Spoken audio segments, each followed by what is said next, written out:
Gifts of beauty.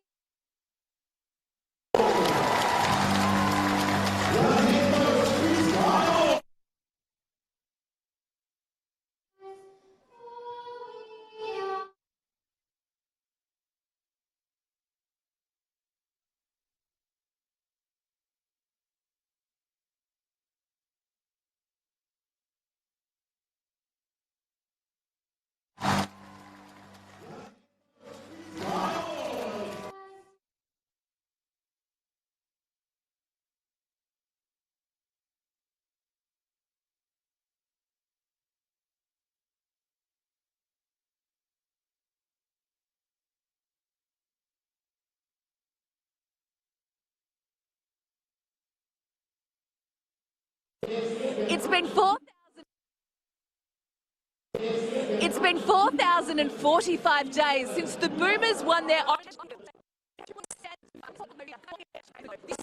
This is the decider. Welcome.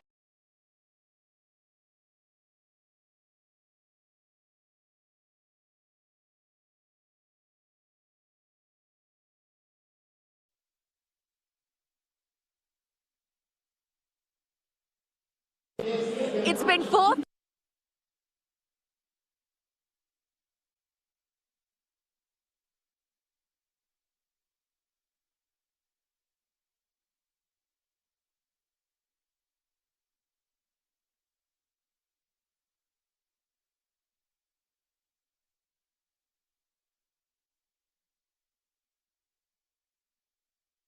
It's been 4,045 days since the Boomers won their only championship right here at Parkville.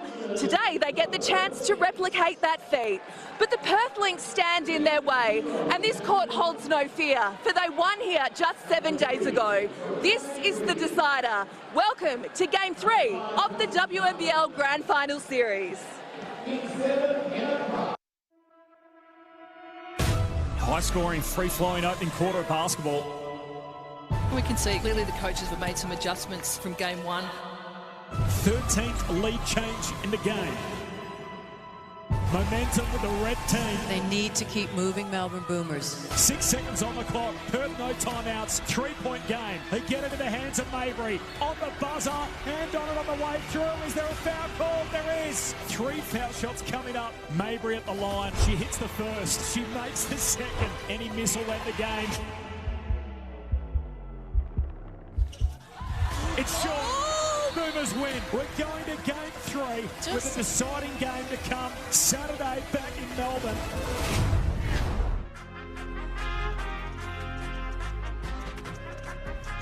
Welcome to the beautiful city of Melbourne, the sporting capital of the world, and what a day today with the F1s in town, the footy up and running, and a WNBL decider after a season filled with so many obstacles and a pulsating grand final series, one of the best games in recent memory on Wednesday night to push a deciding game. The Melbourne Boomers and the Perth Lynx, two teams with very few trophies in the cabinet, just one each in their history, and we have 40 minutes to crown a champion here and decide the season. Corbin Middlemass on hand alongside Laurie Chiswick and Jenny Screen. Laurie, that game the other night, 13 lead changes as you heard in the opener, and in the end the Boomers get home by just one. It was just a massive game. It was so exciting to watch, so exciting to call. And I'll be really fascinated to see in today's game who gets over their nerves quickly, who settles into the game quickly, who, can execute a game plan for the 4 quarters.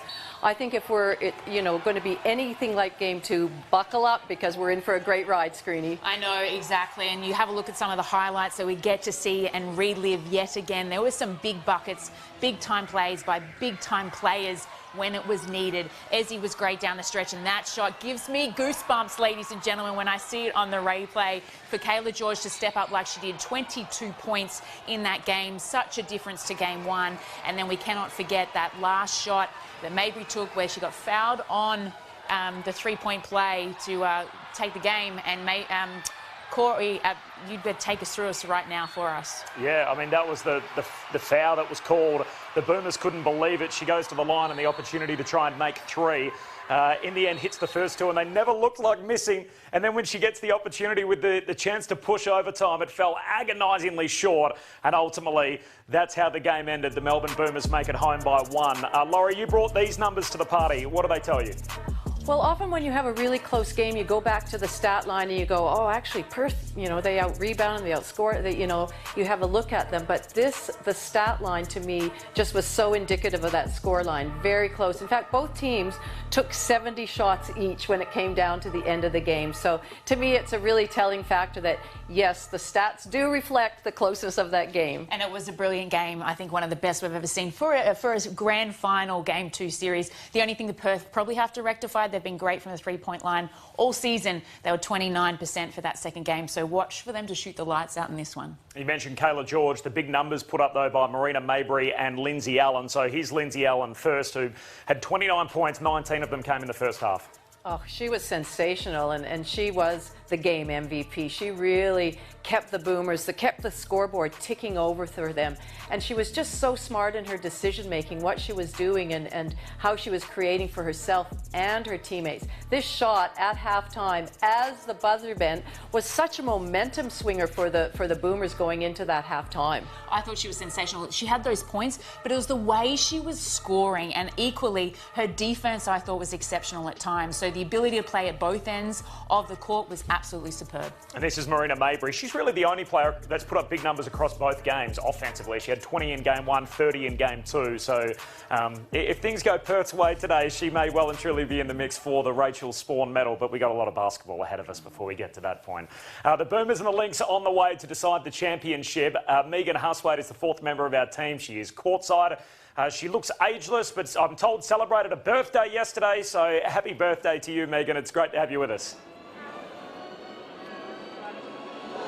Well, hi guys, from Parkville. The crowd is filling in here, but will it play a part today? As we know, Perth won here away last Saturday. Melbourne won in Perth away.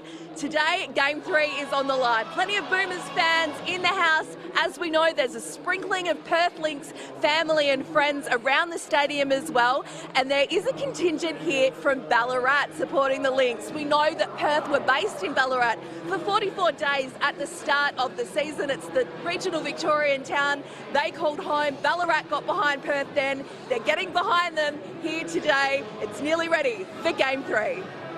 Your article, Megan, and it's a good thing to outline where we haven't had too many best of 3 grand final series, but what we certainly haven't had in the ones that we've had so far have been the amount that have actually gone to a deciding game. We've never had one where the road team have won all 3 games, so that would be something that is a first. And the other thing that we've never had is a side come from behind, having dropped to the first in the series. Jenny Screen, that's what the Boomers are trying to do. There's their starting 5. And it's a pretty big starting 5. I thought, like we spoke about, George was sensational. Allen, McNamara had her moments. Mitchell, I thought she was better defensively than offensively. She was great on the glass.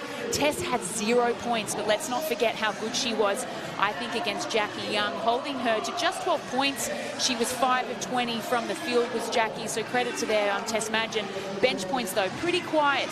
So both teams, that was the case. So it'll be interesting who can step up and be that X factor potentially from the bench. But the Boomers, they're at home. They've got the Purple Army, not the Red Army today, and it's going to be an exciting one for them. Well, and they're up against a really potent Perth Lynx starting 5, as we've known this whole season what they're capable of. In Game 1, those starting 5 scored 89 points. Game 2, 73 points on the back of Mabry on 30 points. So let's see what they can come up with. And I loved Sharp's input when she came off the bench. She was sensational. 12 rebounds, 6 of those offensive. Let's see what can happen in today's game, Game 3 of the grand final. The deciding game, and it is 40 minutes that makes forever teams and forever players. The winner at the end of this will walk away with just the 2nd championship in franchise history. As Melbourne get the opening tip. This is Lindsay Allen, who was so prolific in Game 1 to Madgen, has a 3 rim out. O-board immediately to George. New 14 for Melbourne. Allen Down low to Ezzy, goes to work on Garvin, off glass, no good. They scrap for the rebound, jump ball called. Possession arrows Perth's way, so a red team will get the ball. I'm glad to see Ezzy and Kayla there going in after the O boards. That's really important for Melbourne. And equally on the reverse side, Perth have got to make sure they're blocking out, not giving the Melbourne any second chance opportunities. It's interesting you mentioned that because both games, game 1 and game 2, whoever led the total rebound count actually won the game. And that lady on screen right there, she was pretty much null and void in game 2, not because her numbers weren't great, it was because they actually didn't look to go to Lauren Scherf a lot. So let's see if she can be a factor like she was in game 1 as well. I did think of you the other night, Screeny. You were hot on that matchup in game 1, and Kayla George picking up where she left it off here in game 2. Just a little collision with Jackie Young, as you can see, trying to make sure that the American imports A-OK for Perth. First lead change in the game. Whitcomb shot misses. That was nice defense by LA. Oh, turnover. And a turnover. Here's Mabry. Downhill, takes on Kayla George, draws the foul. Marina Mabry will go to the line. Looks like she packed her feistiness into her bag today, like she did at the end of game 2. Gotta love it. You know, Mabry's probably going to be the difference maker, I think, for Perth today. I love that Kayla came out and she's also hit that 3 early on in this first quarter, which is nice to see. That'll get her confidence up, won't it, Laurie? It will, but I like the fact that Mabry went straight at Kayla George. They know how important she is to the Boomers lineup, and if they can get her in early foul trouble, that would be a big tick for Perth. Mabry with 2 of 2 on this trip to the free throw line. Couple of lead changes to start the game. George settles on the 3 for back-to-back triples, knocks it down. Ladies and gentlemen, I don't think we can leave Kayla George open. If Perth are watching this right now, I know she didn't shoot a great clip. She was 4 of 11 from the three-point line in game 2, but hello, she's 2 of 2 now. Got to fix up the scout. Young pulls up to the deep 2, got it. It's a sweet stroke from Jackie Young. So that was a good little strategic move by Perth, just forcing the jump ball because, sorry, not jump ball, but she went behind the screen and she was able to pull up for that J. Here they go in transition again after getting the stop on the missed shot from Magdagor. Whitcomb, clean look, doesn't hit it. Grabs a long rebound. Whitcomb, bounce pass to Scherf, takes on George, shot up, no good. Nice D from Kayla George, already has an early foul. Can she do it 3 in a row? Pulls out on the look. Allen runs into the bodies in the key. Magid for 3, that's clean. Nothing but nylon from Tess Magid.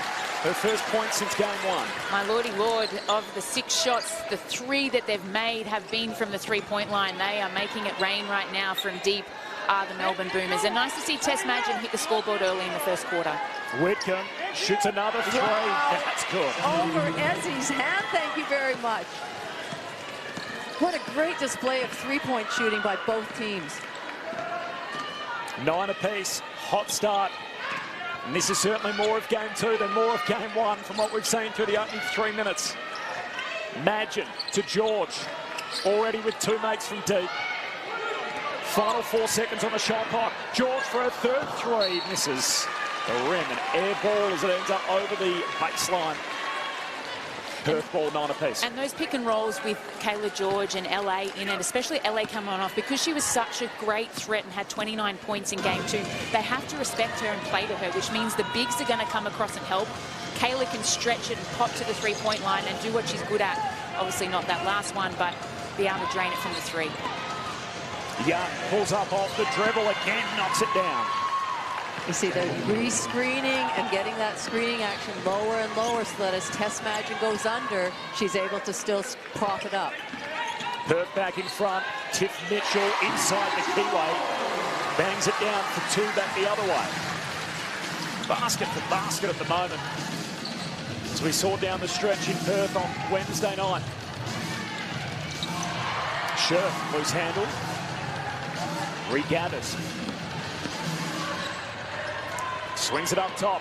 Mabry, guarded by Mitchell. Takes her inside. Magdagor says no thanks. Swats it away. 5 on 4 down the floor. Allen swings it out. Mitchell, baseline jumper. That's good. What an amazing passage of play, which all stemmed from great defense from the Melbourne Boomers here. Laurie, I don't know about you, but the energy I'm sensing from Melbourne Boomers, the intensity they're playing with at the moment, they've just got an edge right now. Sammy hits that shot, goes no screening. That's not right. Big time shot making affair early. Another lead change, Perth edge ahead. Well, I mentioned in the opener who was going to settle first with their nerves or settle into this game, but to me, both teams are focused, they're ready, and nerves is not even playing a part.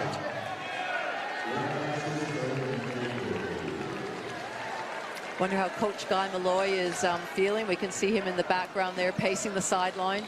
Well, it was interesting after game 2. I read an article just the other day about him and Ryan Petrick's relationship and how Guy has been quite a mentor to him, and they were chatting after the game for quite a long time in game 2 in Perth. So nice to see that they have that relationship between them, but Guy's looking pretty calm and collected right now. Coaching his final game. This is the end of the line for this iteration of the Boomers. There will be some kind of change leading into next season as McGregor draws the foul on Scherf. And Ezzy to head to the line to shoot a couple. And Guy Malloy first started coaching in the late 80s. So that would mean his career in the WNBL spans across 5 different decades. Amazing. And he also has a great, obviously, history and heritage with the Perth Lynx as well, and the West Coast Waves. He coached over there. They're one of the first programs that he was with. So there's a lot of heart over there in the West for him as well. So it's a double whammy, really. I coached, when I was coaching out of Wadding, I coached against Guy Malloy when he was with Perth. Yep, so he does, he's been around for a while and such an excellent coach. Ezzy to return the Boomers to the front. That's good too. 15-14. Looks like Ezzy's getting a nice little rest here. I'm loving the first 5 minutes of her game right now. She's looking like to be a threat. She's posting up strong. She's wanting to take Scherf on in the post, which is really good to see, because sometimes we know with Ezzy's game she can go missing at times. So nice that she's, you know, out front and looking to want the ball early in this first quarter. Eisenbarger, some early burn for the former Boomer against her old team. Handoff to Whitcomb. 7 left on the shot clock. Garvin going to have to put out a bailout shot. The jump hook from a long way out doesn't go. And another stop for the Melbourne Boomers. That was really good team defense there and individual defense. Allen underneath the hoop. Kicks it back out. George up top. To right. From a Perth baller in this league, and now with her in her second season with the Boomers. Here's Allen, settles off the dribble, a little long on the shot. Mitchell and Young scrap after it. Last touch off Young. Boomers ball. I mentioned Guy Malloy, having coached both the Boomers and the Lynx. He actually took over his reins from Tom Maher on both occasions, who has the honour of being the only championship coach to this point of both franchises. I can actually see Tom in the background there. It's Mitchell for 3s. That's good too. Straight through it goes, and Tiff Mitchell gives Melbourne the biggest lead of the game.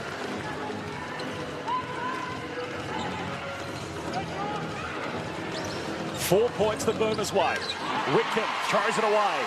Mitchell with it. A chance downhill for the Boomers. Takes on Whitcomb. Fouled over the back. It'll be called on Eisenbarger, and Tiff Mitchell will get to the line. She has 7 points already, coming off a quieter outing in game 2 with just 8 over in Perth. She can surpass that right here. I have to say, Boomers, I'm really liking their defensive principles right now, the way they know when to switch, how they're going to defend their on balls. It's a matter of now if they can stick to them and if Perth makes any adjustments.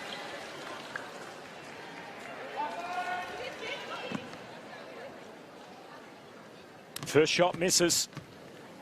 Second attempt coming up for Tiffany Mitchell. Gets a bit of help. In it goes. 5-point game. Seesawing affair to start. 7 lead changes already in the opening quarter, and now a game high spread the Boomers' way.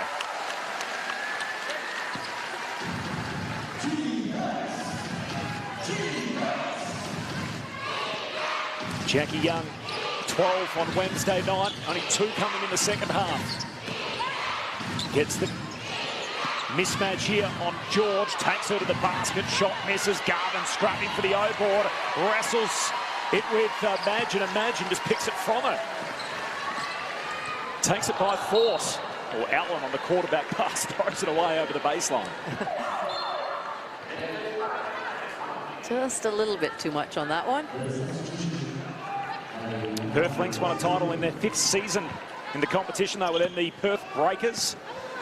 Haven't won one since. A 30-year wait for Perth basketball in the WNBL, while the Melbourne Boomers have just one title. Formerly the Bulleen Boomers, of course, in their 38-year history. And that was over a decade ago. Another nice block. And you could see the Melbourne Boomers girls letting Maybury know about that block as well. Nice to see the rivalry is thick and fierce in this game 3. Young double teamed out to Maybury in the corner. Doesn't take the look, goes to work on right. Goes up, called for the walk. And I'm going to give credit to Wright there. She knew the scout. You know, Maybury, if she can't get the step back 3, she's going to go to her right hand.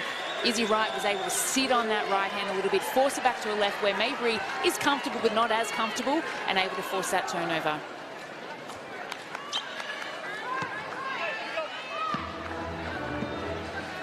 Really nice start for the Boomers. At home in the purple and gold, and the Perth Lynx in their red as usual. George in the low block. Turnaround jumpers up, rattles out. Young pulls down the rebound.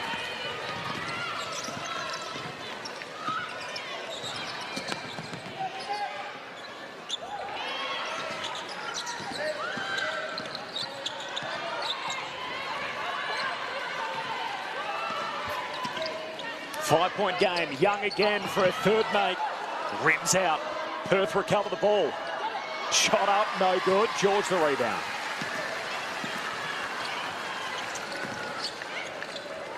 Oh, that Jackie Young did a good job there. She was in the passing lane and just got her hand to deflect that. And that's probably the only glaring deficiency right now for the Melbourne Boomers is those turnovers. They've got 4 for the quarter. Perth have got 2. And if they can just secure and tidy up that possession game a little bit more, the lead could have extended out. But loving the tenacity that all their players, especially their starting 5, have shown in these opening minutes here in Melbourne. Megan Huswaite courtside. Rotations happening thick and fast down here. Of course, it is the 3rd game of this series. Magbegor and Scherf back on to match each other here. Here goes Scherf. Takes it through the lane. Shot up. Magbegor a hand on it on the way through. Hard to believe she's just 22 years of age, Ezzy Magbegor. Oh, and a slip from Mitchell. Lost the handle over the baseline, but Ezzy already a WNBA champion with Seattle alongside Sammy Whitcomb, who of course is on the other team tonight.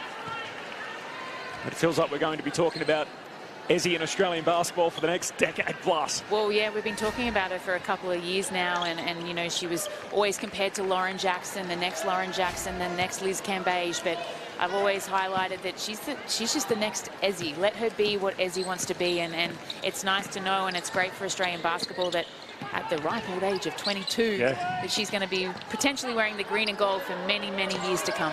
Scherf misfires. Mitchell the rebound.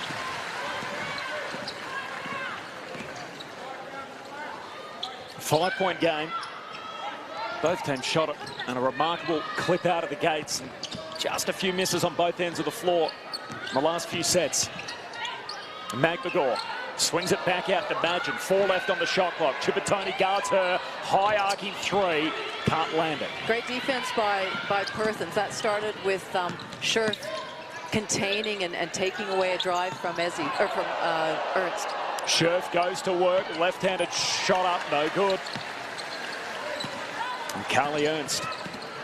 What a pickup she was for Melbourne mid-season, initially in his cover for George and Magbegor when they went away to Serbia, and what a handy asset to bring off the bench after becoming a mum some 4 months prior.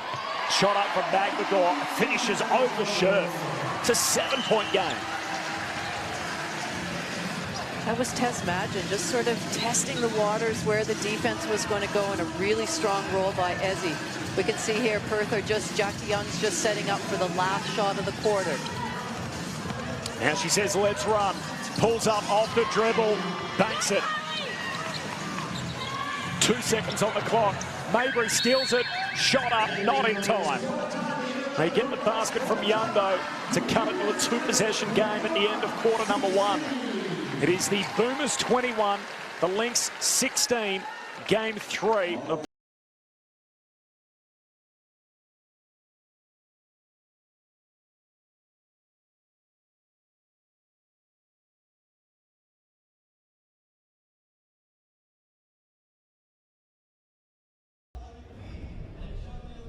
doubt and dismay you are smitten. You think there's no chance for you, none. Why the best books haven't been written. The best race hasn't been run. The best tune hasn't been played yet. Cheer up, for the world is young. But the best jobs haven't been started. The best work hasn't been done.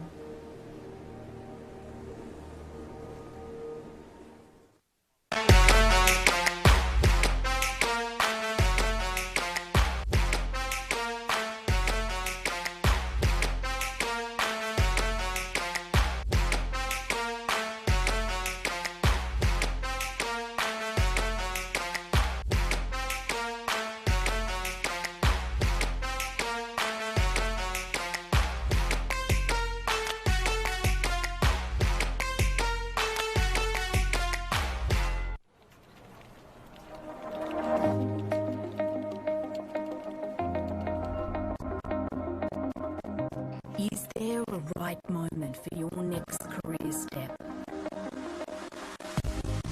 Can you have a stellar career filled with passion?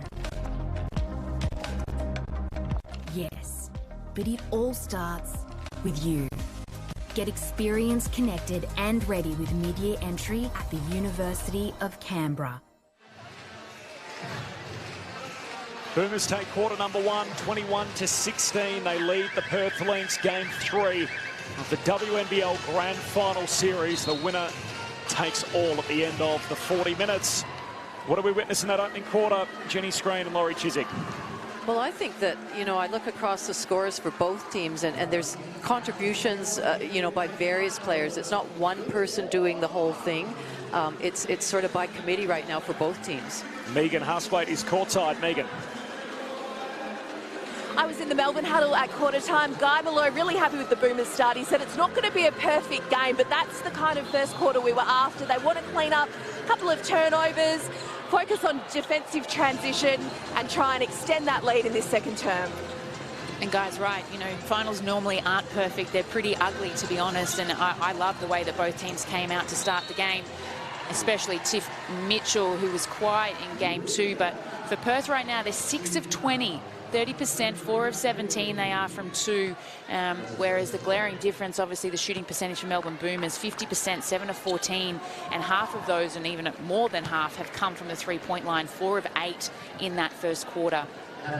Boomers were beaten wide in game 1. Perth had 12 more assists, and in game 2 it was a close run thing. Boomers getting home by a point, but had 13 more assists than the Perth Lynx that night. They've had twice as many through the opening quarter, 6-3. The assist numbers. Well, I was thinking about that, and Melbourne certainly are a team that move the ball and shift the defense quite a bit, whereas Perth tend to sometimes go one-on-one a little bit more, so that would reflect in the assist count as well. Here's Mabry, just the 2 points in that opening quarter. Scherf swings it out to Whitcomb. Now Whitcomb around the pick, out to Garvin, clean look for 3, try to bank it off the glass, no good. Scherf the O-board.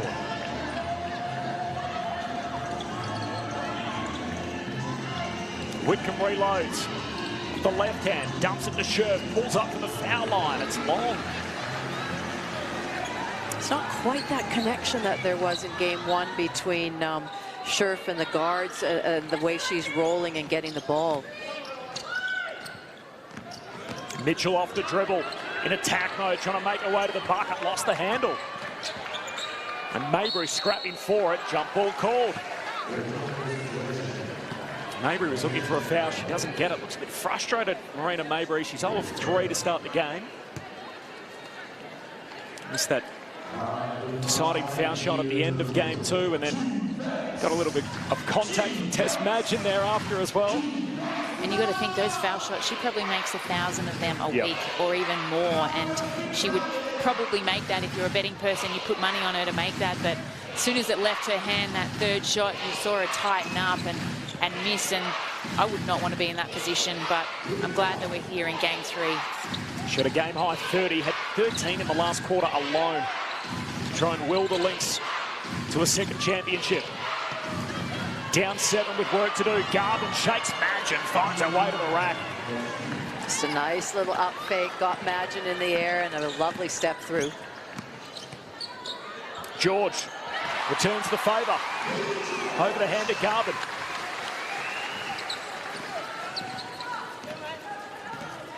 Back to 7 the margin. 7 early lead changes. And this is as wide as it's been. Scherf off the knee of Cipollone, and Garvin can't reel it in. They hand possession back to the Boomers. Other thing to note is the trip home from Perth, so it's incredibly difficult to try and get a flight to Perth at the moment. Easter time. The place obviously hasn't been open for a long period, so a lot of people going cross-country. The Melbourne Boomers had to come home through Canberra on a connecting flight, and the Perth Lynx had to go via Adelaide. So the dogleg across the country for both these teams coming back from the west on Wednesday night. Mitchell for 3. Off the iron. I did hear that Melbourne's luggage didn't arrive when they arrived either, so just another thing you have to experience. Scherf over the outstretched hands of Allen, misses. And now Allen says, let's run. Takes on Mabry, shot up, doesn't go. Overboard, McMagor tries the putback. Knocked out of her hand, said the ref, there's no call and the points will count. It's up to a 9-point game. Whitcomb knows the Lynx need a basket, and she delivers.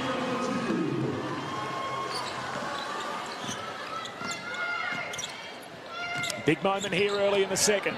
George, jump shot misses. And Cipollone in transition.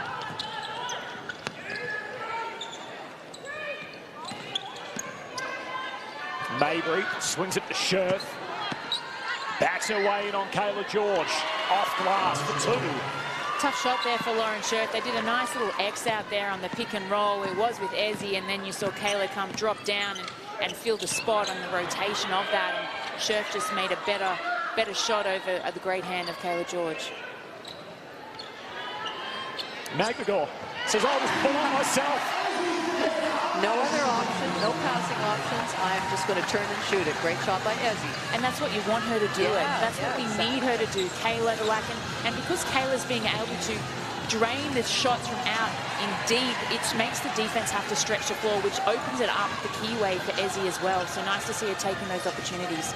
You got to earn your free throws in this one, a deciding game. We haven't seen too many calls inside the keyway either way. Right on cue, the ref blows his whistle and calls a foul on the Perth defence. One thing I like the Melbourne Boomers are doing right now is that they're pushing their ball. They're not just walking the ball up the court, they're pushing it. They may not have a good look, but it forces Perth to have to start playing defense right away, and that can be mentally draining and physically draining. So whilst it might not look like anything now, it may pay dividends come the fourth quarter. George up top to Lindsay Allen. Off 29 the other night, looking for her first points in the game. Swings it to McMagor. Ezzy out to Tess Madgen. Drains it from the corner. All of a sudden, the margin is at double figures. It is the Boomers by 10 midway through the second term, and Coach Petrick says, I want to have a chat. Timeout, Perth. I think this is the first timeout we've had in this game so far. They've really just let the players go, and now Ryan Petrick feels, no, I need to talk to them. We need to maybe make some adjustments out there, and has called this timeout. Here's Coach Malloy. Love the concentration on the defense. Hey, 5 minutes before the half. Extras now rebounding-wise. Every rebound's important. Okay, in transition, I want Ezzy on the rim run. We want more get action.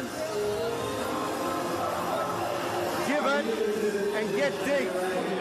And we'll get Ezzy on a deep roll against Scherf. So gets in transition. You guys get to, by getting to the corners, you're really hurting them. So stay with that spacing. So more gets. So if there's not a referee's call, if we're going, get on first side. Here we go. Get a stop here. Shooting so far, the field goal percentage almost at 50%. The Boomers, meanwhile, the Lynx, they're 9 of 27. And only taken 4 looks from three-point land after really shooting their shot in game 1 at the same venue. Megan Huswaite courtside. Ryan Petrick is still pretty calm despite the margin now out to 10 points. He says we've just got to keep playing and we've got to get some shots. That's exactly right. Let's see what they can do. Young back on the floor, swings it to the corner for the triple, and Whitcomb knocks it down.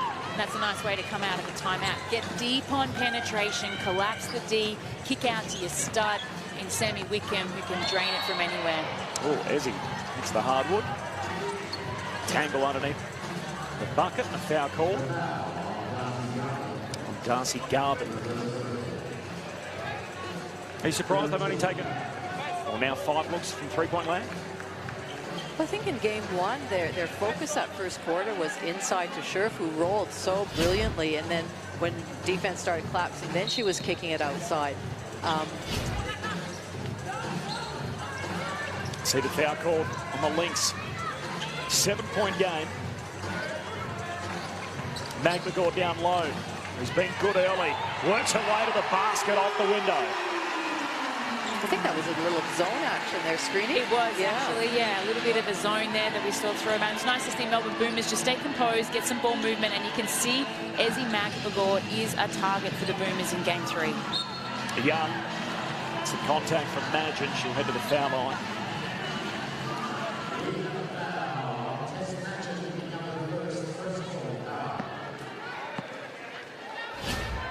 To the line, make welcome Jackie Young.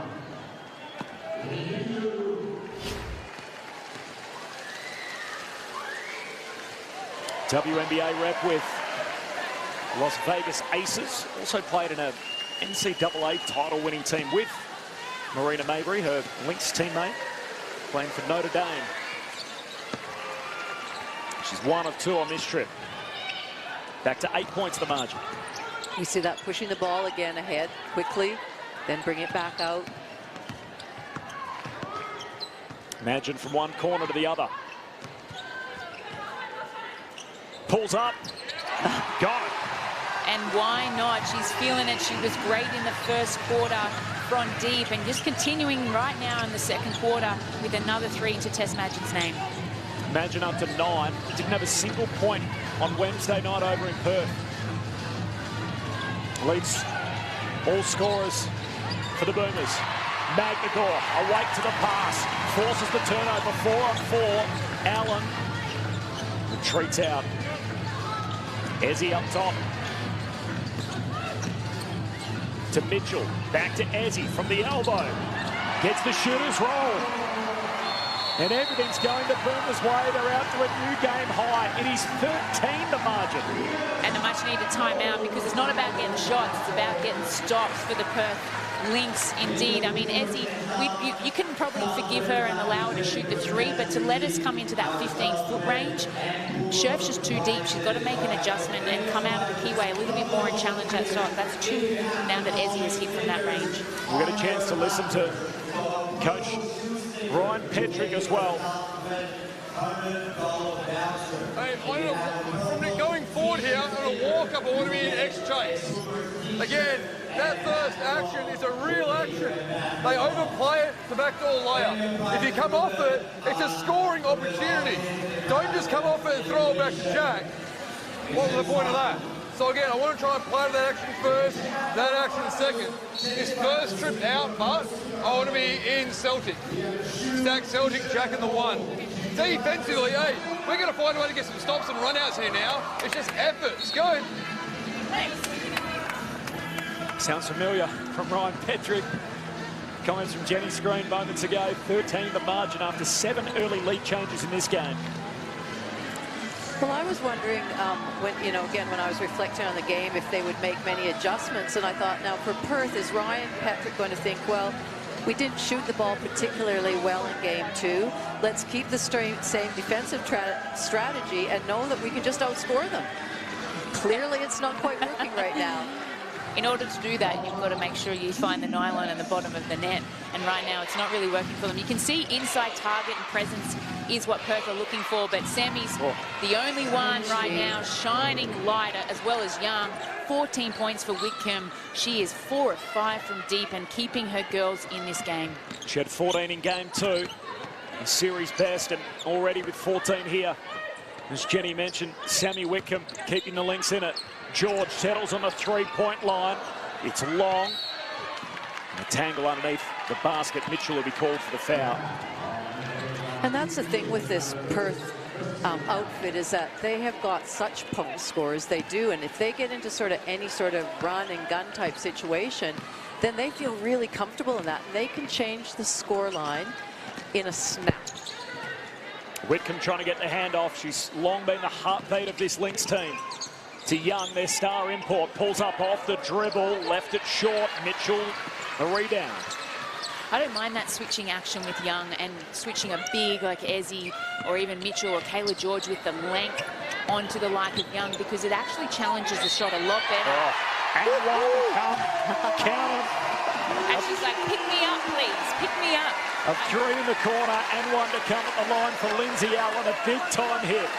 Again, that was moving the ball to a teammate that had a good shot, a better shot, and then a great shot right around the perimeter.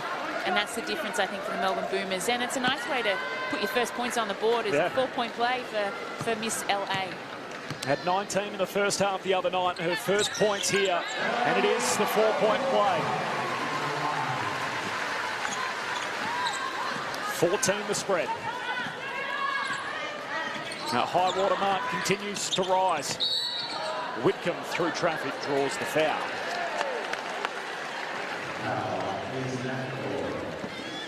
Point scorers for Perth. Whitcomb's got 14. Young has 7. I mentioned Maybury in the preview with an average of 25 across the series so far, has just 2.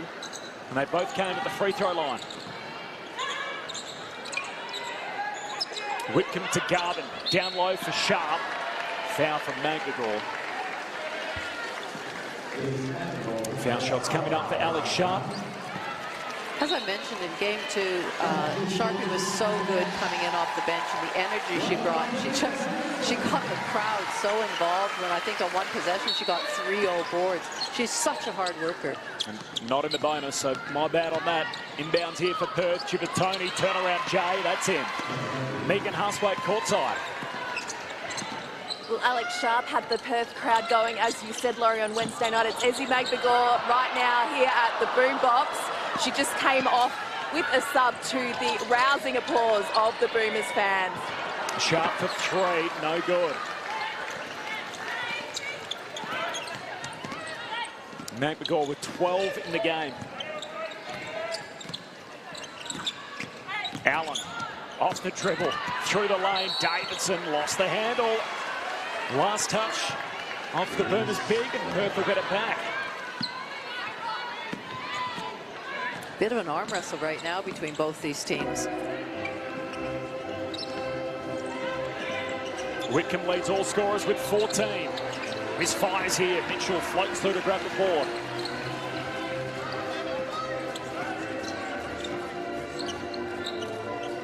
George swings it up top to Davidson, but Madgen, the ball finding some energy through the hands of Allen. Along the baseline.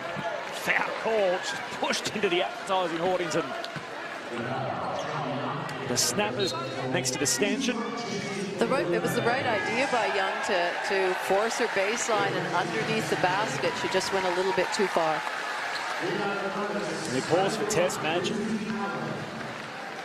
Rightfully so, 9 points in the game. Mentioned she didn't have a point the other night, but had 7 assists in game 2 to go along with 4 rebounds. Their floor leader. You got to remember, this is Tess's first grand final. She's never been in a grand final, so it doesn't matter how old you are, the nerves are always there, and perhaps she just needed to find her way and settle in, and she did have some good looks in game 2, not that many, but it's nice to see her find the bottom of the net on some of them. But don't forget, it's the other things that she does, the rebounding, the assists, as you mentioned, and then also the defense. I mentioned at the start of the broadcast that she did a great job on Jackie Young, 5 of 20 and held her to 12 points. Full court press, alarm bells for Perth, 14 points a game high. Young up to the front court.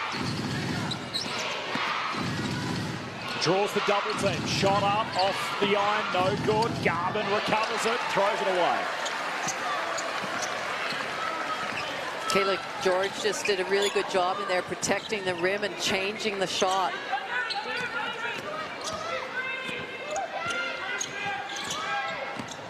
Mitchell off the dribble, deep 2, yes. Tough. If it isn't LA, then you get another player like Tiffany Mitchell, the import from the US, just being able to drain the shots. Whitcomb puts up a prayer, doesn't go. Mitchell with 12, Mapagor with 12. 9 for Nugent and 8 for George. So by committee, the Boomers, George throws it away. Young in the passing lane.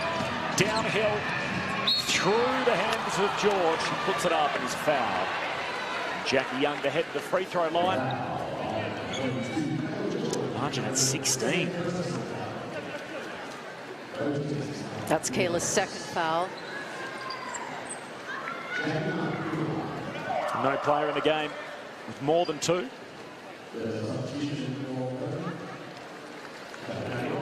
And Chipotoni has played big minutes in his first half, sits down. Averages about 19 a game for the season. She's been at a lower clip than that throughout the final series, coming back from a bout of COVID. Young makes her first.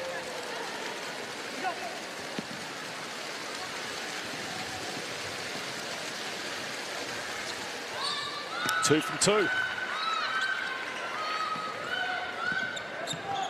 First steps on a long way back for Perth, perhaps.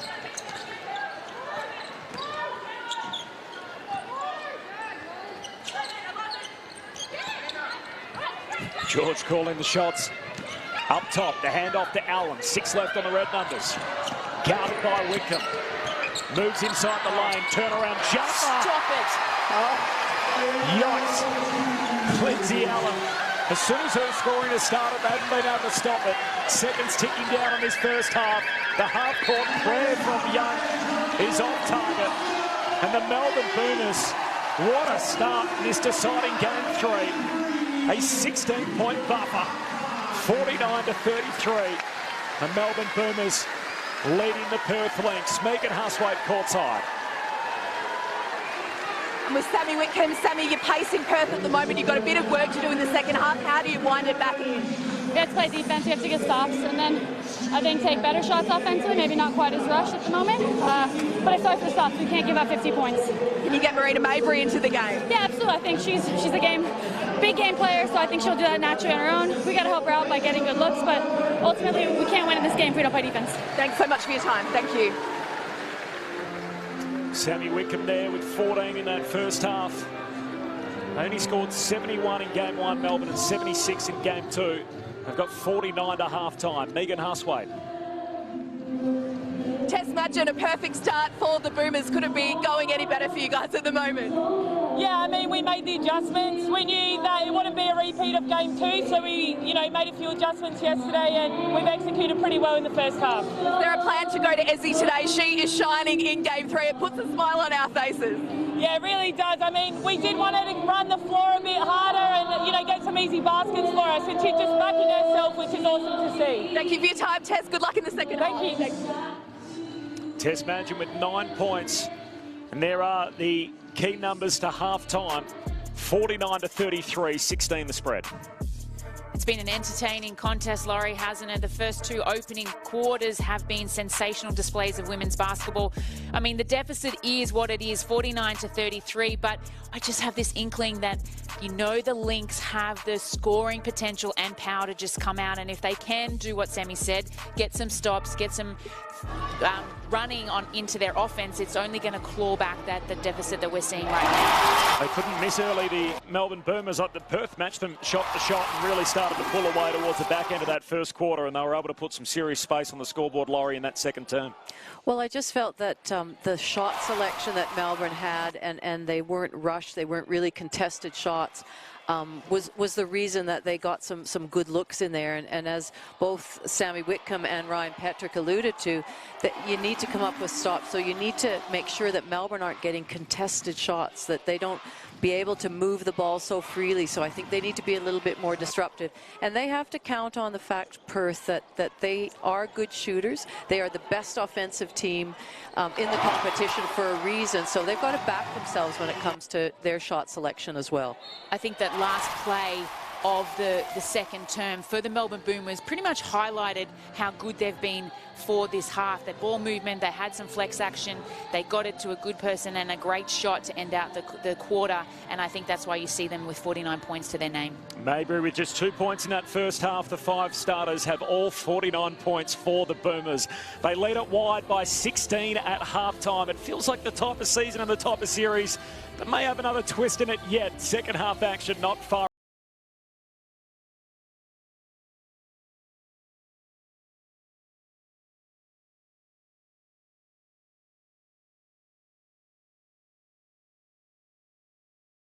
Offering 4 integrated property and service divisions in cleaning, hygiene and washroom, waste and recycling, and property services. Find out why Australia's largest spaces and most iconic places only trust the Icon brand. Icon, solutions that matter.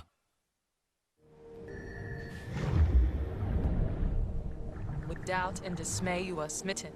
You think there's no chance for you, none. Why the best books haven't been written. The best race hasn't been run.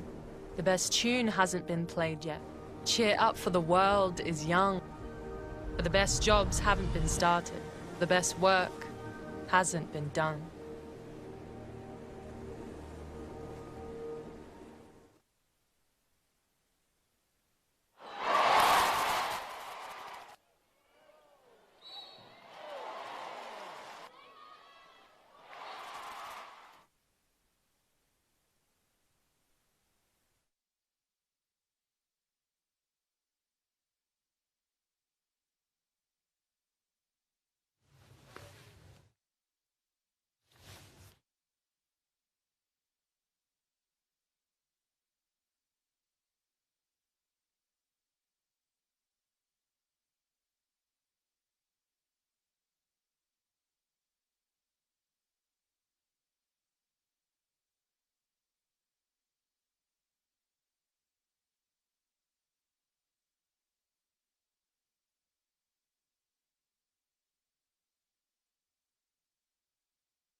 Half-time of the deciding game in the WNBL Grand Final Series, and the Melbourne Boomers, who had the doors blown off their own gym in Game 1 just last Saturday, lost by 27 at home to the Perth Lynx. They're trying to become the first side in competition history to come from one down in the best-of-3 series to win the championship. They've made a really solid start. They are now up by 16 over the Perth Lynx in Game 3. Laurie Chiswick and Jenny Screen, biggest takeaway, first of all, Jenny, from that first half? I think how classy the Melbourne Boomers have come out across the court. I think all players, the starting five, have been sensational. They've come ready to play. If I was Guy Malloy, the only thing I can be critical about is just possession, looking after the ball. They've got 9 turnovers, and they're lucky that Perth aren't shooting that well at the moment, because that could be a different story. Well, for me, Perth, you know, I was just looking at the stats. They probably need to try and get themselves to the line a little bit more. Having said that, Melbourne are doing a really good job of not fouling, keeping their hands up, because both teams are exceptional foul shooters across the series so far. So I think, to me, this next quarter is going to be about who's got the legs, who can run. Interesting conversation to be had too around the grand final MVP as to where it sits with a half of basketball to come. The woman who the award is named after is Rachel Spawn, who you would have seen on our coverage during the year. She's with Megan Huswaite courtside. She sure is. Rachel Spawn, 5-time WNBL champion, 2-time grand final MVP, and enjoying the music here at Parkville, Rachel Spawn. But what does it mean to have the grand final medal for best player named in your honour? Oh, it's an absolute privilege, and you know, when I think about players like Lauren Jackson have won 4, Kelsey Griffin 3, you know, Leilani Mitchell 2. There's so many amazing players out there over the generation of the WNBL, so it is a real privilege. Well, it's been a wonderful series to date, and all the stars, the imports and the opals and the Australian talent has stood up and shone across the 3 games, so it is going to be hot competition for your medal today. Yeah, look, it is. I'm trying to work out, I'm glad I don't pick it. It's so hard because so many different players are stepping up in each game, and I love that it's a 3-game format, because how could you not have this series happening between those 2 teams who have so much self-belief? And the second game was epic. It had everything, it had drama, so I'm so glad we get to see that. So 5 championships for you during your illustrious WNBL career. Quite a few of them were as captain of the Adelaide Lightning. Would you like to have played in a series? Not when we won. But when we lost, I would have loved to have had the though. I think the series is great because, like Melbourne, they didn't have a great game in game 1. It was just what is going on, and then what an amazing comeback in game 2 to play like that. And now look at that, they're dominating in this game. So as I said, I'm so glad that format is in existence. So I won't get a tip for your medal then, because you will present it at the end of the game. So I won't ask you for a tip, but I will ask you for a tip for the championship, and who wins game 3? Is it Melbourne who's in front at halftime? I know you asked me at the start of the year who was going to be MVP and the premiership contender or title, and I did say Melbourne Boobers, so I'm going to stick with that. 16-point lead, going to be tough for Perth to find the answers. Yeah. Well, let's hope it's a fantastic second half. Great to see you here in Melbourne, Rach. We'll see you after the game to present the Rachel Spawn medal. Thank you. Thanks, Megan. Thanks to Megan and also to Rachel Spawn. And there's Annalee Maley, the league MVP this year. What a year that she had with the Bendigo Spirit watching on. We've got a half of basketball left in the season. The Boomers lead it by 16 at halftime. Can the Lynx do something?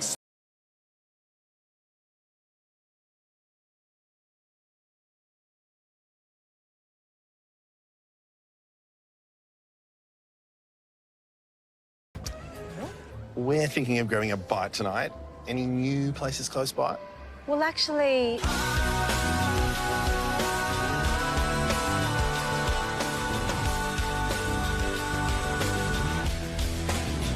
Oh, and there's also... Oh. I think 20's enough. Yeah, that should do us.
Perth won game 1 by 27 on this floor, and yet desperation belongs with them as we head into the final half of the season.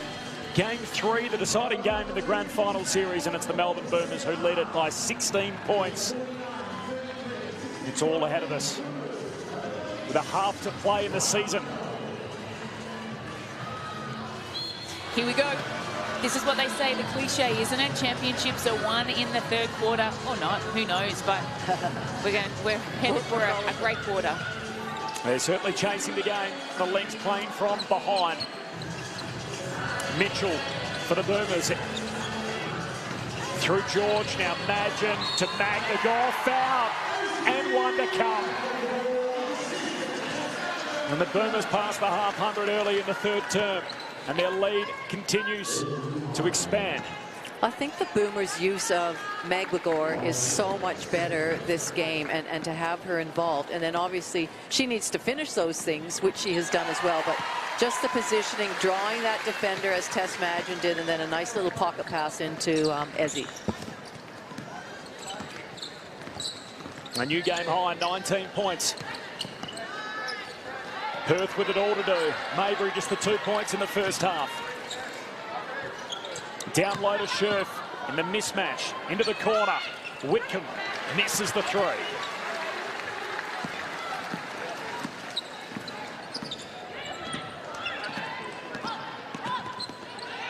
Madgen to Ezzy. Around to George, to Mitchell, the starting five out there for the Boomers.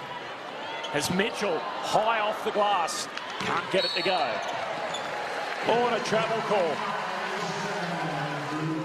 Garvin just pulled out on the pass as George left the ground. And the refs have pinged her for the walk. What's good about that is the defensive transition. They're in positions early. They got a shot as they see a beautiful backdoor play from one sister to another in McGregor to George. Got to love seeing that from the 4 to the 5. And all of a sudden it's 21 the difference.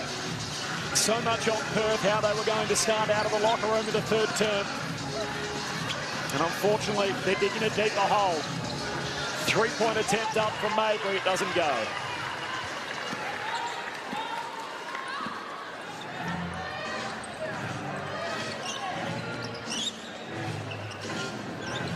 Ezzy to George for three. Off the rim. Perth ball.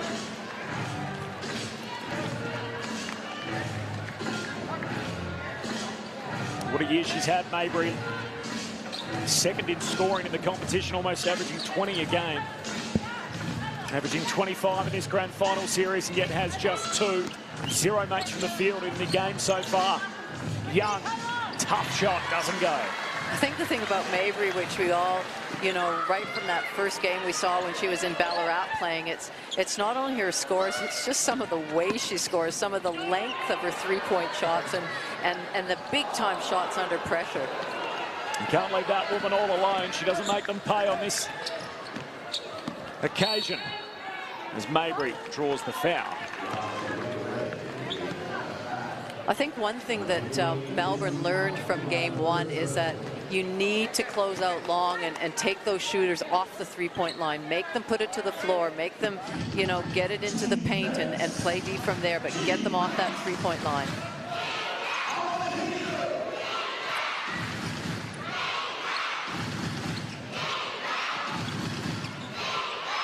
Mabry goes to work on McGregor. Shot up, it's good, and it's her first mate from the field. Nice to see Ezzy, like you alluded to, Laurie, running her off the three-point line. Let it go to her favourite hand. Probably lucky to not get away with an offensive foul there with that forearm push, but a really nice finish. Lindsay Allen pulls up again off the dribble, misfires. Mabry says, let's run. Has a pocket pick by Tiffany Mitchell.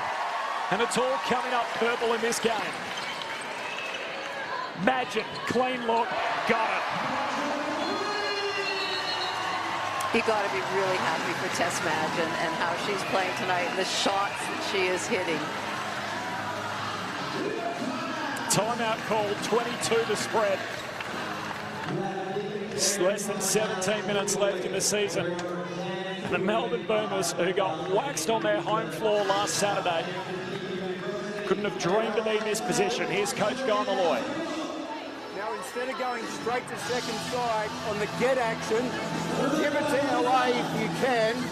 Give it to LA, and then go back and get a deep roll. Deep roll, you know what I mean? Yeah, so if you can't kick it, punch screen, re-screen. We'll get you guys on a pick and roll early. Now, on the second side, go zone thump.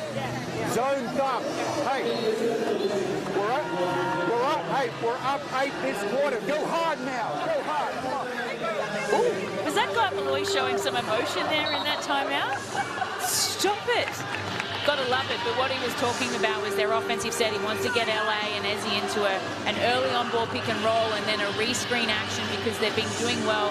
Laurie mentioned about getting deep penetration and then being able to find Ezzy on that deep catch as well, or that nice little assist play and getting Ezzy some nice little buckets. If they don't get that, they're going to the second side and have a look at the action there.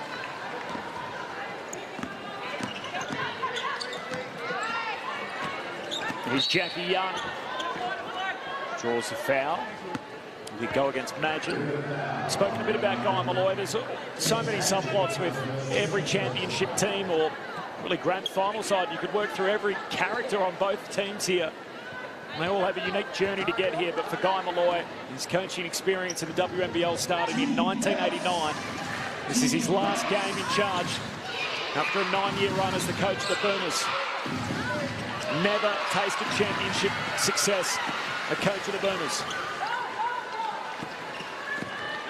His third grand final appearance. Here's Magin looking for her first title. Bangs bodies with Young and the foul called from the Perth guard.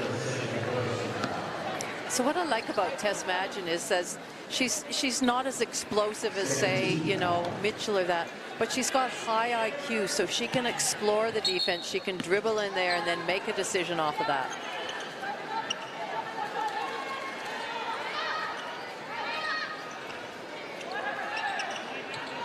Mitchell down to Ezzy. Underneath the basket, shot up, doesn't go. 16 minutes left. Here's Whitcomb, who's been enormous. Shot misses. Whitcomb with 14 for Perth. Young has 9 and no other player with more than 4.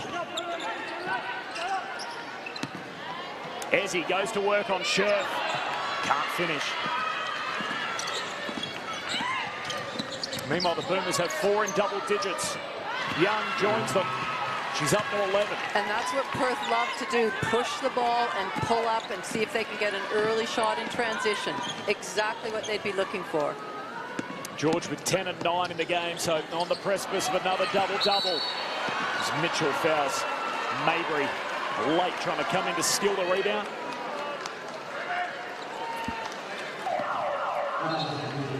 Got to applaud the want and desire there from Tiff Mitchell to come in on the weak side and crash the O-glass. You know, really important.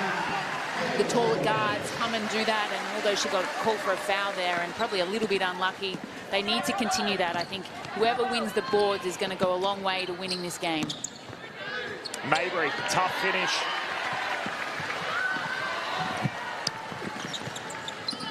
And the Boomers back the other way. Allen shoots off the dribble. Splash.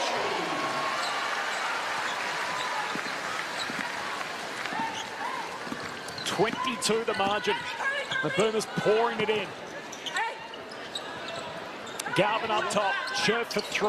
Rattles out. Garvin spills the rebound. I would have loved Garvin to turn to her left shoulder then and just put in a nice little cheeky right-hand layup. She had Lindsay Allen on her, defending her. It would have been a nice, easy bucket for Perth Lynx.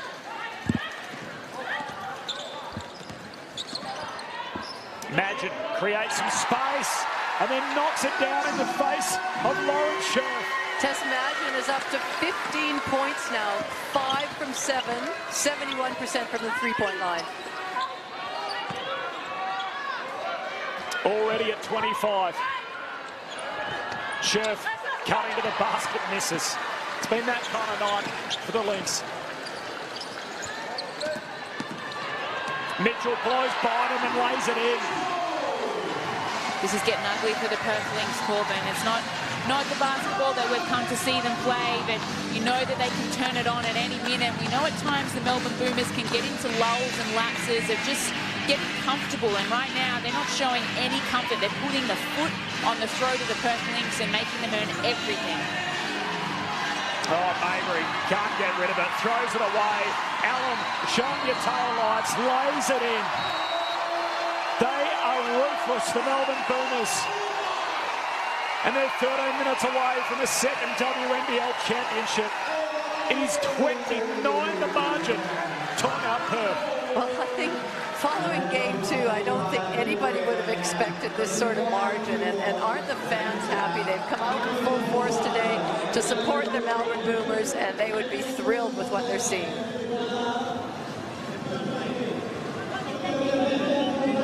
Here's Coach Guy Malloy.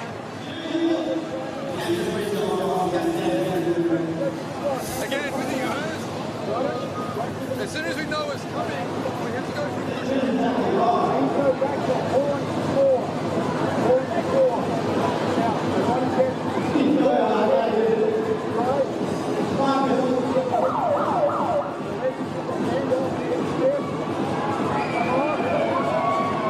I'm not sure how much of that we're getting, but that's Guy Malloy, the coach of the Boomers in there, and you can hear the noise inside the boombox. 29 the margin. You mentioned, Jenny, it's getting ugly for Perth. It is, and this is, like I said, isn't the game style, but I guess, you know, when they rely so heavily on offense, and that's always been their weapon all season, we're going to outscore teams every single game, and they have for most of this season. But if they can't lock up defensively and get some consecutive stops, 2, 3, 4 in a row, then this deficit or this margin ain't getting any smaller, and it's probably just going to get bigger. But I tell you what's great right now is the crowd. They are loud. I can hear them. The energy is just intense, and that would be helping the Melbourne Boomers as well. I can hear them. I can't hear much else as the shot goes up here for Perth. And missing on the three-point attempt.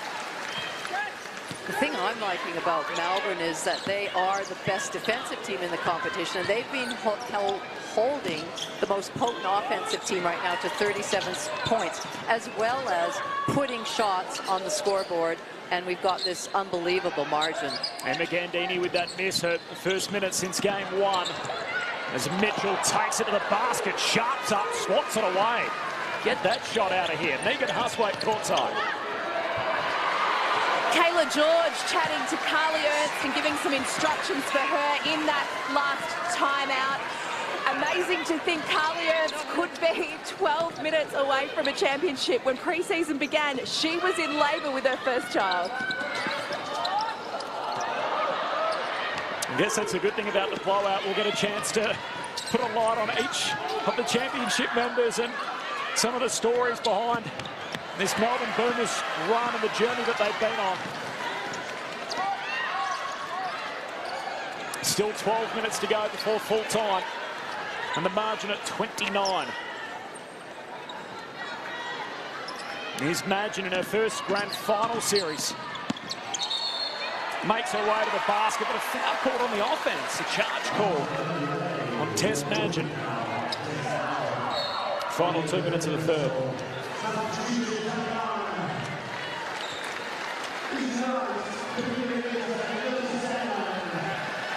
You can see Ryan Petrick there in the background. He really doesn't have any answers right now for his team.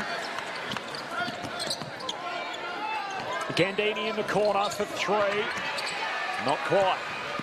And you can see that he's rotated now pretty heavily into his bench as we see a nice turnover or a steal, an unfortunate miss from Gandini. Nice to see a clean up and get rewarded for that one, but he's gone deep into the bench now. He's got four bench players, and Sammy Wickham's the only starter now that's out there on the court. He's Ernst up top. And Tiff Mitchell, the only starter out there for the Boomers. Step back, shot misses on the deep 2. And Eisenbarger pulls down the board. At the sharp, corner 3. Knocks it down. And he's called a timeout. Coach Malloy with the margin currently at 24, 63 seconds to go before three-quarter time. My only thought with Ryan Petrick is that he's resting all his starters so they can play in the fourth quarter and give a real push, but I'm not sure that that's, you know, a little late. Yeah, the run's got to start, and it's got to start now.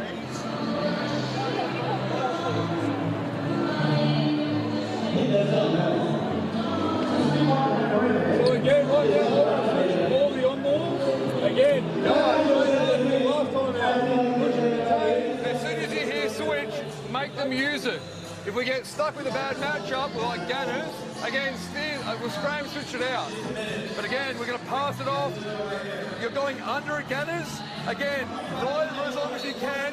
When it gets too deep, get around in front. Someone go Draymond Green and get her backside out of there. We good? Play.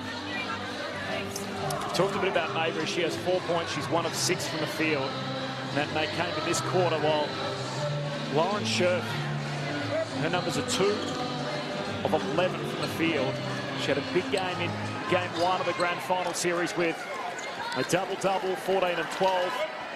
She didn't have a point, didn't have a rebound in the final quarter on Wednesday night. And unfortunately hasn't had the impact I'm sure she would have wanted through the first 3 quarters here. Megan Huswaite courtside. Well, one thing impressive in Perth's timeouts this afternoon has been the players really getting the group together at the start of the timeout and sending the message as Kayla George continues to do all afternoon. But good to see the players still encouraging them to keep going and seeing out this game. Eisenbarger, tough finish with the right hand, no good. Kayla George just hitting another double-double for this grand final series. She now has 13 points and 10 rebounds to her name. She's been sensational these last 2 outings. A real veterans, experienced players performance.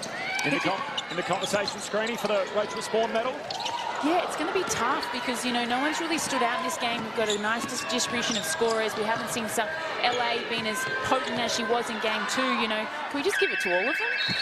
And the thing is everybody has to remember the Rachel Sporn medal is across all 3 games. So if we can remember back to game 1, Jackie Young was sensational, then LA, and then who knows here. Three-quarter time, Boomers wide on the precipice of a second WNBL crown. Final quarter action next.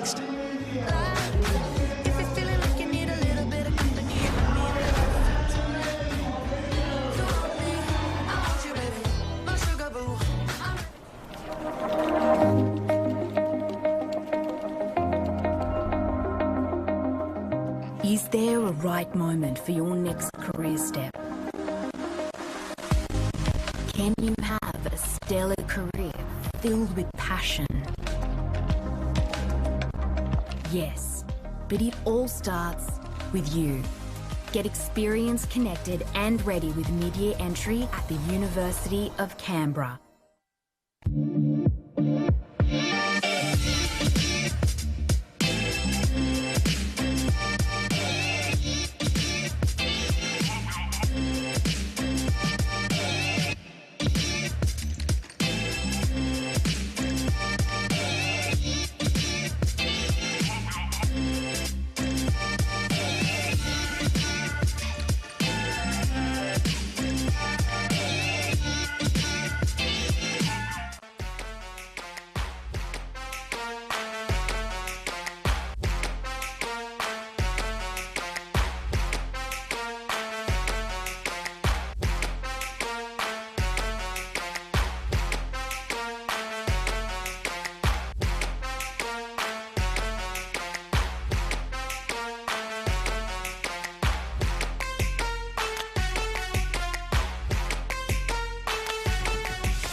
Melbourne Boomers wide as we enter the final quarter, 69-42 in game 3, the deciding game in the WNBL season. The Boomers 10 minutes away from lifting the trophy.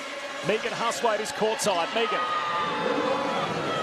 They have a total sense of what is upon them here, the Melbourne Boomers. Guy Malloy finished his chat at three-quarter time by saying, we've got them here, guys, we've got them. But I can report one thing has gone wrong for the Boomers this afternoon. Guy Malloy's texter didn't work on his whiteboard to start the three-quarter time discussion. He said, can someone get me a texter that works? And they did. I can't believe anything went wrong for them the way the afternoon's been out so far for the Boomers. Megan Huswaite courtside.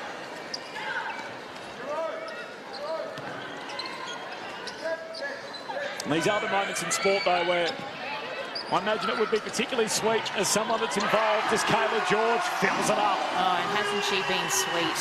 You know, she's had numerous years in a purple uniform where it hasn't gone her way. She's been a bridesmaid. We know that she's won championships before, but never in the purple uniform. And it would be nice to see her send Guy out with this one. And I no doubt she's going to re-sign and probably play with Melbourne again for the next foreseeable future of what's left in her career. But she's been sensational. I can't take anything away from her from Game 2 and what we've been seeing in Game 3.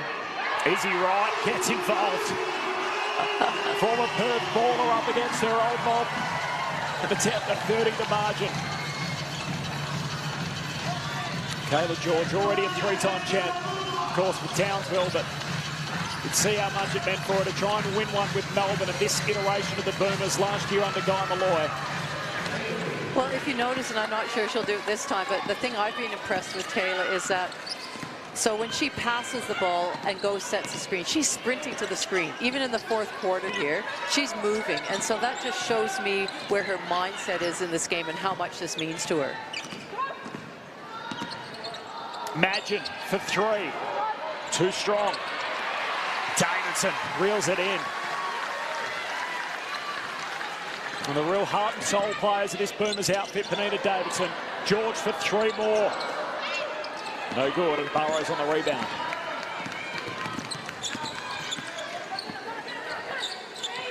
I mentioned Tess Magin a couple of times throughout the series. As Burrows puts up the runner. Thanks, two of her own. Magin never played in the grand final series previously, got to Townsville after their golden run. And obviously he's played high-level ball at the Olympics and represented the Opals on numerous occasions, but about to put a championship ring on her finger for the first time. Lindsay Allen with two more. I would think we might see a very emotional Tess Magin at the end of the game, and you know, your first one at the stage she's at in her career, just fantastic. Scherf, jump hook for two. And I think it highlights, when you realize this is her first grand final, it highlights how difficult it is to get into a grand final and then to win the grand final. Yep, absolutely. Lindsay Allen and Tiff Mitchell, they both have flights on Monday to make it back to the US. Has right in the corner for three. Hand on the way through. Perth still after it. George misses. And they both are teammates at the Indiana FIBA, so off to play in the WNBA. And Lindsay Allen, I mean, her performance in Game 2 in particular will stand out with 29 points, but in this final game, she already has 14, 4 rebounds and 7 assists. We talk about her as one of the imports, but it feels like she's part of the furniture at the Melbourne Boomers back for another season. Well, she has been, and if it wasn't for COVID, she would have returned even for more seasons. So it does feel like she is part of the fraternity and what is the Melbourne Boomers, and she's been a great teammate. She's been a great contributor to the Melbourne Boomers and what they stand for and their culture, and it's nice to see it play out the way that it has been. The thing that I'm loving about this 77-point scoreline for the Melbourne Boomers is that all of their starting five are in double digits, which would probably be the first time this season. So it's nice to see that finally they're all getting it together and clicking at the right moment. And why wouldn't you in Game 3 of a grand final? The other one of the Americans, Laurie, is Tiff Mitchell, who we get to see for the first time. She is a star in the WNBA with the FIBA. We're lucky to have the high-quality imports that we've had. And she's got 14 points here. She was the top scorer for the Boomers with 17 in Game 1. And even across the course of the year is just a walking bucket.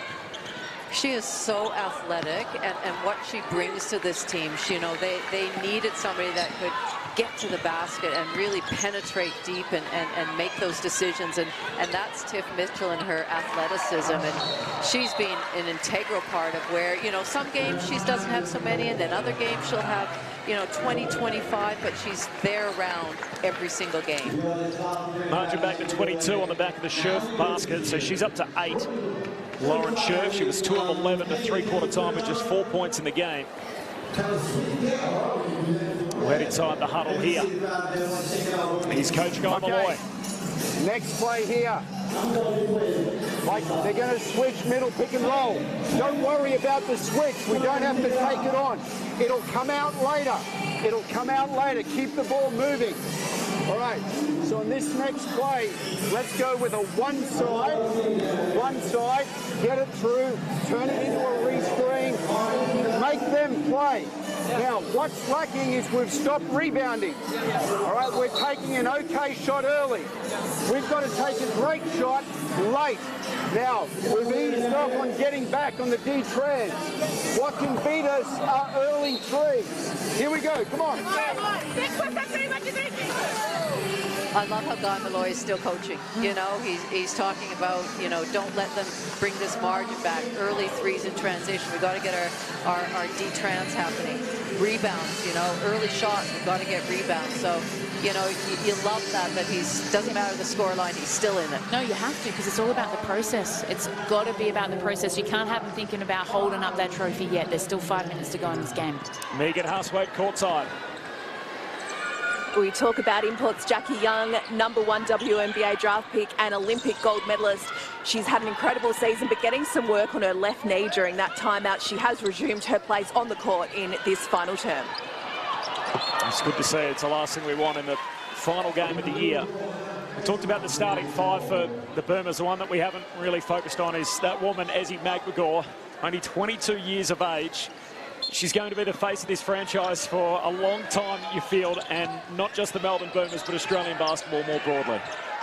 Absolutely. I mean, she's been integral in this game 3. I thought the way that she came out at the start of the first quarter to try and stamp her authority in the key way and own the paint and demand the ball, and then also be able to pop and hit that 15-foot kind of range jumper has just helped Melbourne Boomers.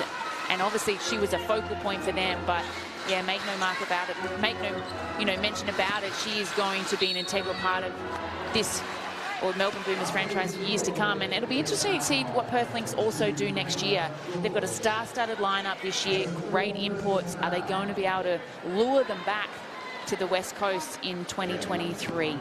Well, they've certainly had an unusual season, the Perth Lynx, and you lure them to Perth and the idea of, you know, where you're living and Cottesloe Beach, Scarborough, and then you end up in, you know, beautiful Ballarat. Nothing against Ballarat, and you know, they did a fabulous job of hosting them and making the, you know, enable the WNBL to go ahead, but it would have been a bit different to what they had expected. 3 seconds in the lane against Ezzy McMcGaw. 4 minutes to go in the game. It's not Ezzy too. She won a WNBA title with Seattle at 20, and now at 22 she wins a WNBL title. Already an Olympian, mainstay in the Opals lineup. And you touched on Perth. They've had to do it as tough as any team. It's been a season with obstacles like no other. Just the 6 home games during the year. Started their season late and then found themselves based out of Ballarat, as you mentioned before, getting the chance to head home, and they were 1 ahead in the grand final series and 1 foul shot away from going to overtime on their home floor on Wednesday night, but not to be. And all the starters out there for the Boomers. Allen, tough shot, goes up from the elbow, misses. Got out to 30 at one point. It's currently at 19. Mabry step back 3. She's fouled. Be like the concluding moments of game 2. She'll head to the line to shoot 3.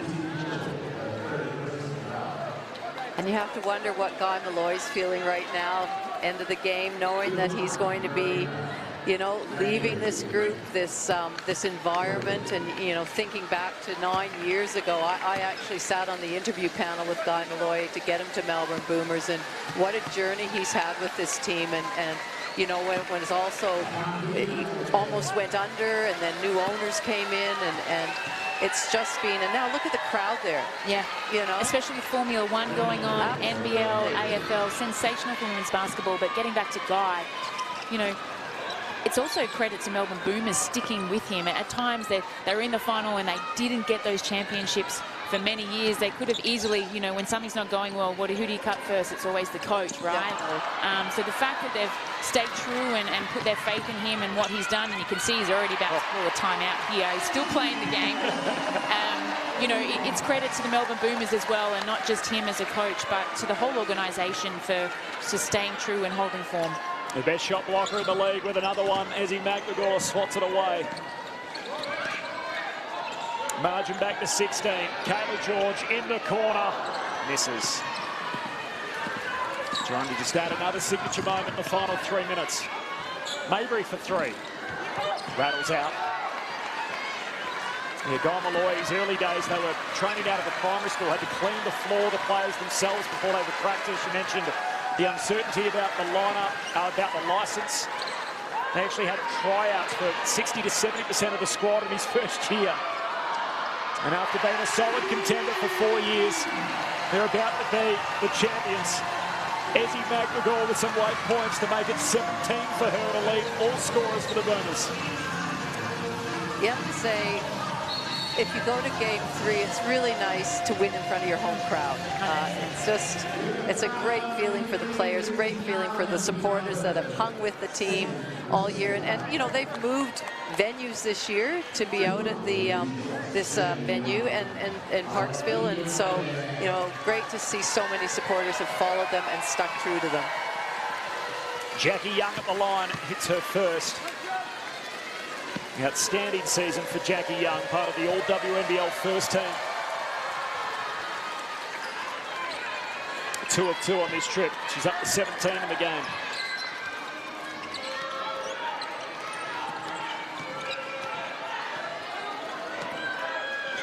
Megan Huswaite courtside. This crowd is incredible. If you could inject the atmosphere in your veins, you would.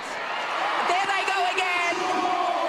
To think that last year Southside won their title in a hub in far north Queensland, having a home crowd here at the Boombox is just incredible. I feel like there's more people that have come in this final quarter, either that or they've come to the back of the rafters to sit as close to the action as they can. Young given the cushion, her shot rattles out. We're inside the final 90 seconds. And Ezzy coming up with her 11th rebound of the game, another double-double. Both the big tall Timbers and the sisters inside, Ezzy and Kayla, as we see them connect again for a nice little 1-2 punch, sending Kayla to the foul line, as you see the joy and jubilation of the bench. And let's also highlight them. You know, Guy doesn't really play deep in his format, but you're not just made of 5 players. You made it 12. You made a squad of 15 potentially, and then also you've got your staff that round out your team. And those are the girls that sit on that bench and grind it out for the Melbourne Boomers week in, week out. You know, they're part of this as well, and I think it's really special, important, as I see Laurie start to get a bit glazy-eyed here. And you know what? You know, and I agree with you 100%. It's so many people in the background make this happen, and this is just reminiscent of when they won in 2011, and in this venue. I was calling the game there, but I was at the venue, and it's just spine-tingling, to be honest. You have your name on the honour roll, Laurie, as a former coach of the old Bulleen Boomers. In this franchise, it's been hard going across almost 40 years. Just the one title previously, over a decade ago now. Clark hits the corner 3. There's 48 seconds left. And Guy Malloy is going to give everyone a bit of burn here late.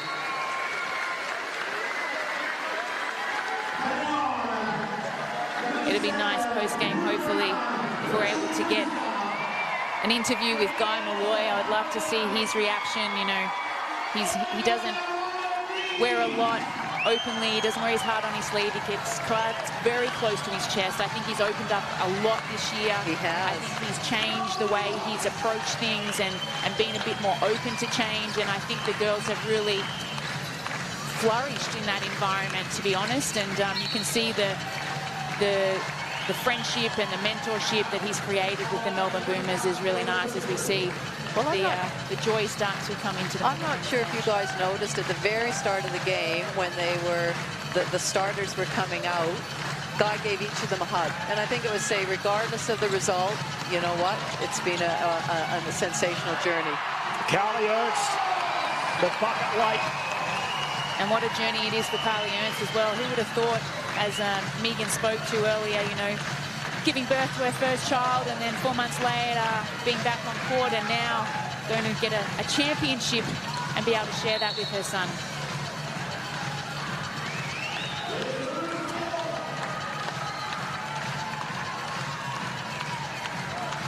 Hugs all round, final 10 seconds, and Guy Malloy's team is going to go from contenders to champions.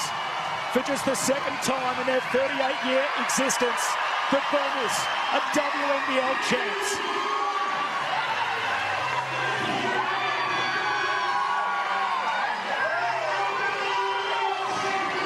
How good is that?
Championship winning captain Kayla George are in tears. Kayla, how do you feel?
Wouldn't know it, but I'm only 23 years old to look at me, right?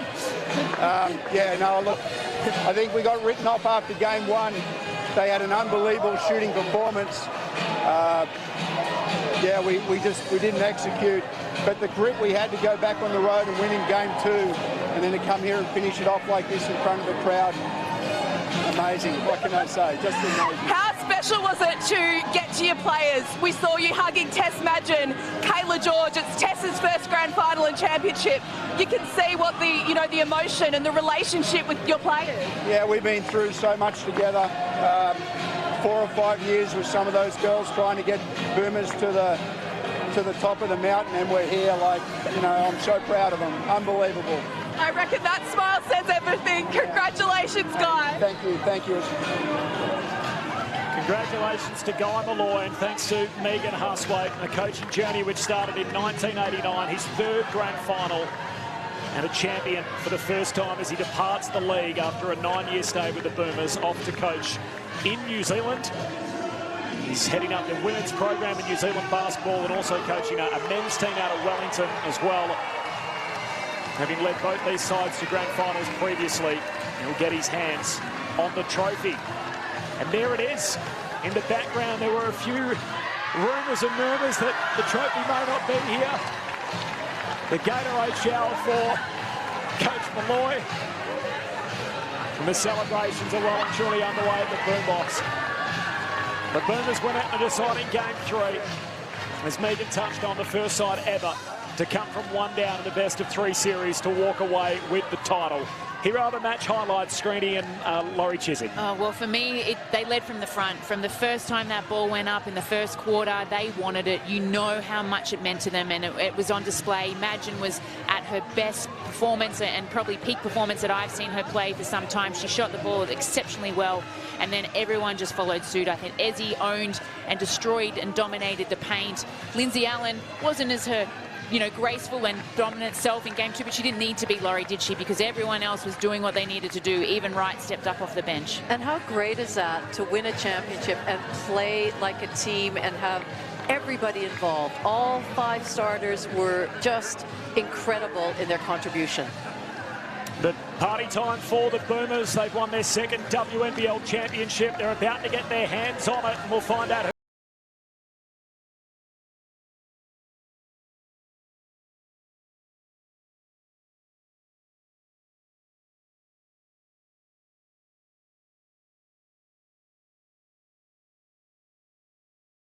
having a cruisy day. Maybe grab a pastry and a coffee. See some street art. Maybe go to a museum. Grab a gelato. And have afternoon tea. Any suggestions?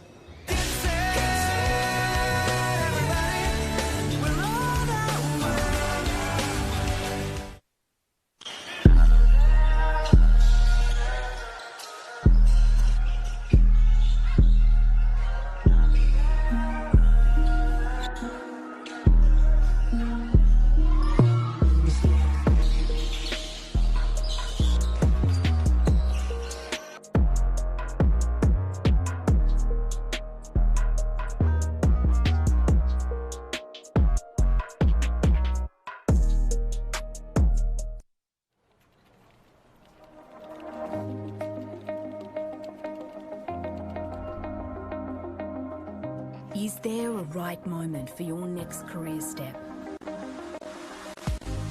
Can you have a stellar career filled with passion? Yes, but it all starts with you. Get experience, connected and ready with mid-year entry at the University of Canberra.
For just the second time in their history, the Boomers are WNBL champions. The only thing left to do is to make it official. Let's get down to the Master of Ceremonies, Megan Huswaite. the official presentations for the 2021-22 WNBL Grand Final Series. My name is Megan Hustwaite. I'd like to begin by acknowledging the traditional owners of the land on which we meet today and pay my respects to elders past, present and emerging.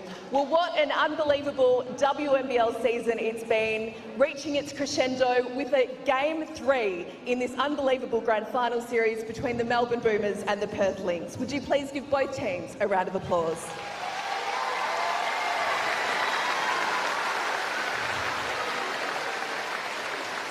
Would you please join me in welcoming our official party to assist with presentations today? Basketball Australia Chief Executive Officer Matt Scriven, Head of WNBL Christy Collier-Hill, and Australian basketball legend Rachel Spawn.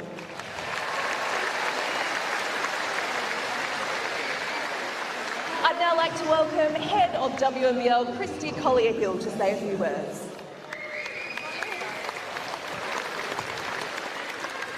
Thank you, Megan.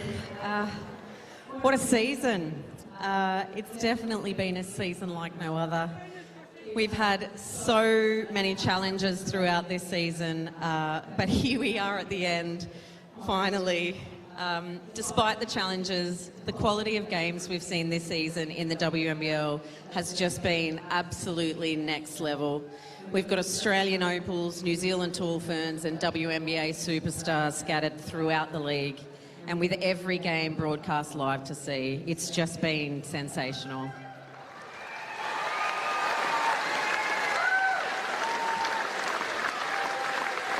I'd like to take this opportunity to congratulate absolutely everyone for their perseverance, resilience and commitment in not only delivering WNBL 21-22, but seeing it through to the very end. It hasn't been easy.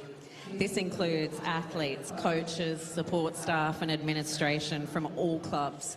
You have all given so much this season, and for that I'd like to say a huge thank you and congratulations. To our broadcast partners, ABC, Foxtel, KO, SEN and Rainmaker, thank you for your support in delivering and promoting this league. Your support, along with media all around the country who've also gone over and above this season, is invaluable if we want to continue to raise the profile of the WNBL and women's sport.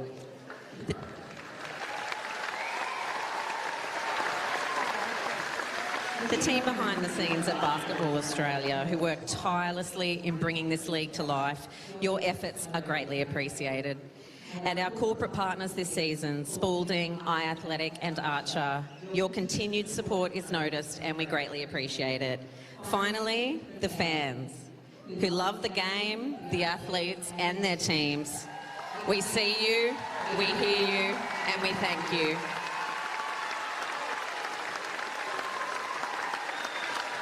Now, Perth and Melbourne. This WNBL Grand Final Series has seen some of the best basketball this league has ever seen. Fast, dynamic, athletic, powerful and skillful. Unbelievable baskets being made by incredible athletes. If this is the future of the WNBL, we've got a lot to be excited about.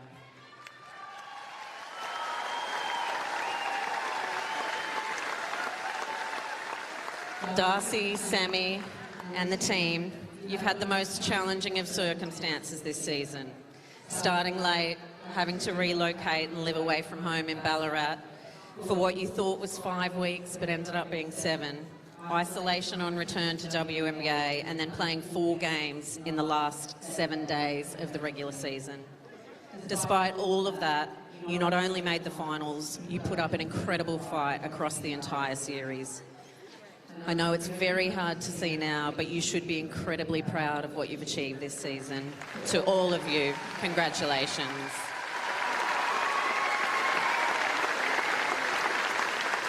Ryan Petrick, in your 2nd year of the WNBL, you've taken out Coach of the Year and you've led the Lynx to a WNBL Grand Final. Fantastic achievement.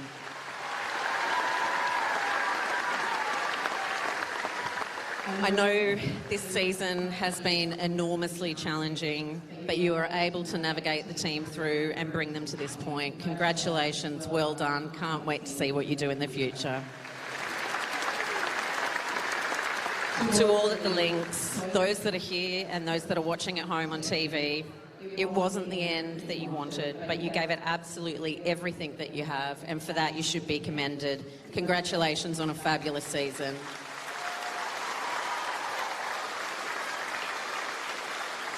To the Melbourne Boomers, what a season it has been.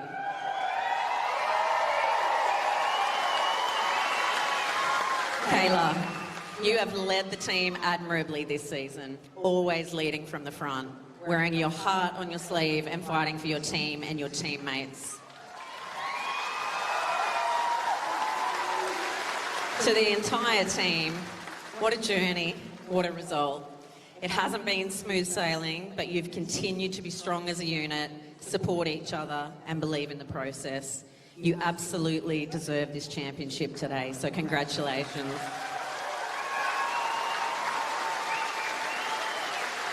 Guy Malloy, you have been a legend of not only the WNBL, but of coaching in general for a very, very long time. Starting your journey back in the 80s, showing your age, with the Canberra Capitals to being here today. You are so highly respected and regarded by not only the basketball community,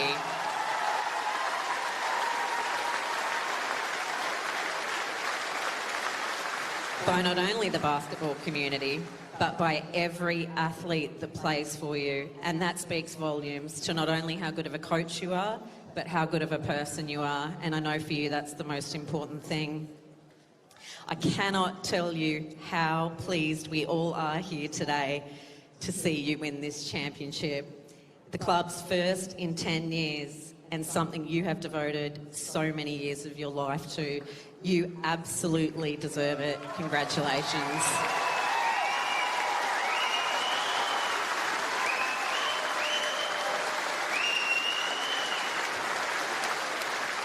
To all the Boomers fans who filled out this stadium today, how incredible was the atmosphere?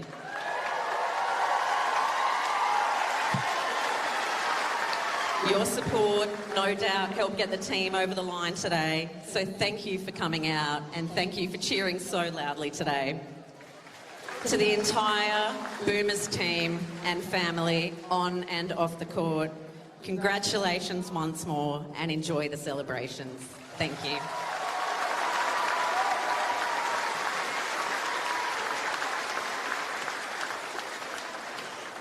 Thank you very much, Christy. I would now like you to join me in acknowledging and thanking our referees, technical officials and volunteers for not only the entire WNBL season, but especially today's game throughout the best of 3 grand final series.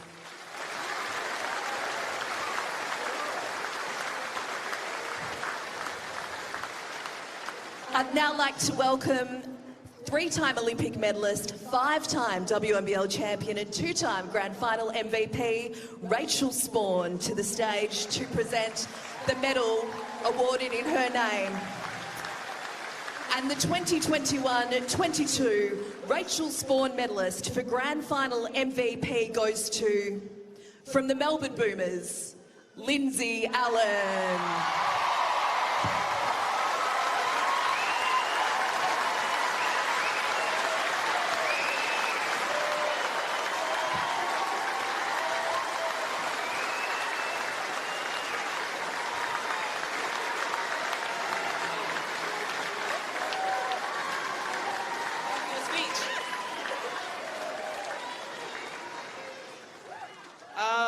I just first want to thank Perth and shout out to Perth. I mean, you guys were so tough, so talented.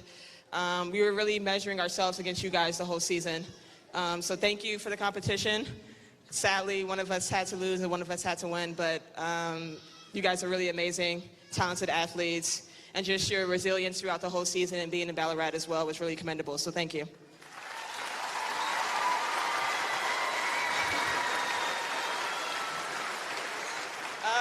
really, I mean, it's going to sound cliche and corny, but this is really for the whole team, honestly. I really couldn't do it without you guys. Supporting me all season, putting up with my crap all season. Really, I just can't thank you guys enough. To the coaches, thank you, Guy, Riss, Funny, Timsy, wherever you are. Is she here? Oh, no. Well, Timsy, too. Just thank you, guys. I really couldn't do it without you. Tony, the board, the WNBL, BA, just everyone. And then last, shout out to the fans. Thank you for your support.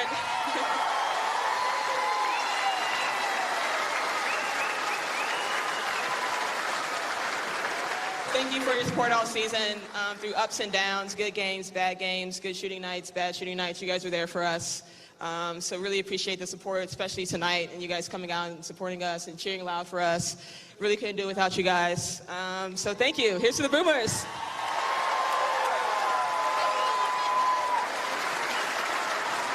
Lindsay Allen, Melbourne Boomers star, a deserved Rachel Sporn medalist. And how good are the imports? Well, Perth Lynx have had an incredible season, as we know, and made some huge sacrifices for this campaign to go ahead. I'd now like to welcome to the stage the captain of the Perth Lynx to say a few words. Would you please join me in welcoming Darcy Garvin?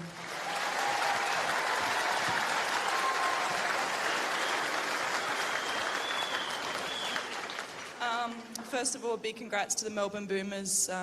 You guys have led the league not only this season but for the last 5 years, and you've really set the standard. And I think that's a massive credit to you, Guy, and the girls you've retained and this program that you've built. So I know the WNBL is definitely a better place for having you in it. So wishing you the best of luck as you move on to the tall ferns. And congratulations to you girls.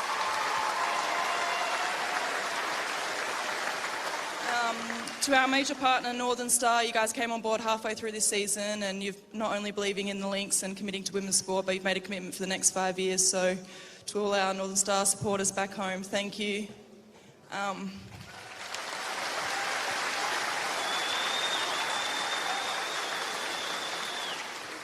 To my teammates, you guys I could not be more proud of a group of women.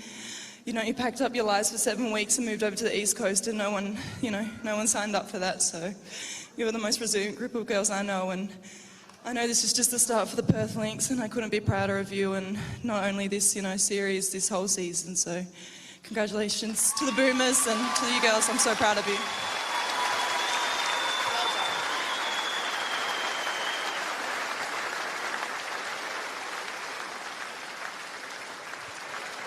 Darcy Garvin and the Perth Lynx, all class right until the end. Thank you, Darcy.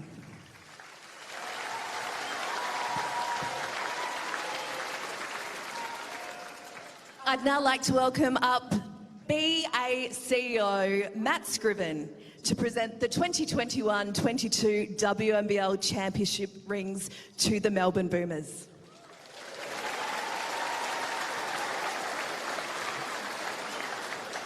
Starting with Penina Davidson.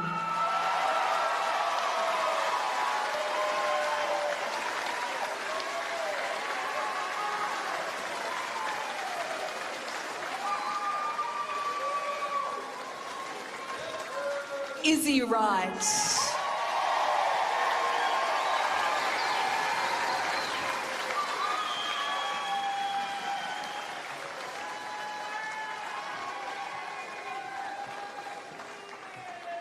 Carly and Kylan Erst.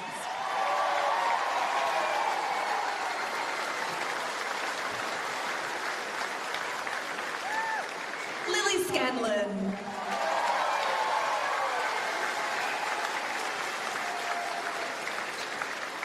Lou Brown.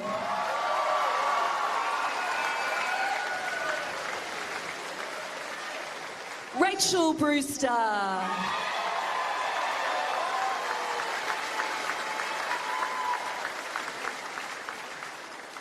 Tiffany Mitchell.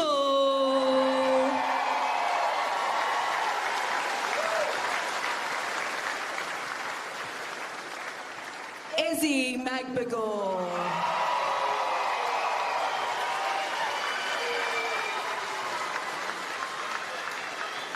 Tess Madgen.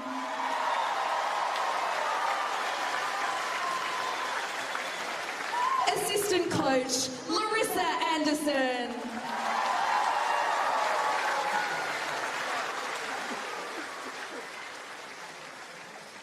Assistant Coach Paul Flynn.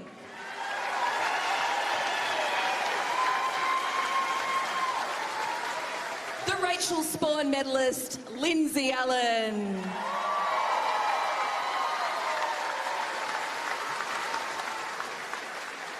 The captain Kayla George.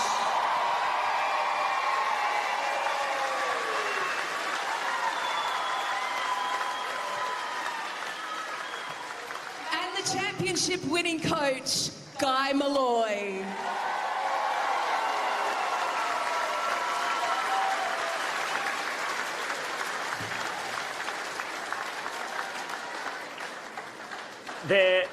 The Melbourne Boomers have won their second WNBL championship. The championship ring's been presented to the team. Their second title in the last 38 years. If you are watching on the ABC, you're off to the news on the east coast of Australia. You need to switch to ABC iView if you want to watch the remainder of the presentations. For the rest of our audience on Fox Sports and KO, you can stay with us. And I'd like to now welcome the coach and the captain, Guy Malloy and Kayla George, to say a few words. Please welcome them up.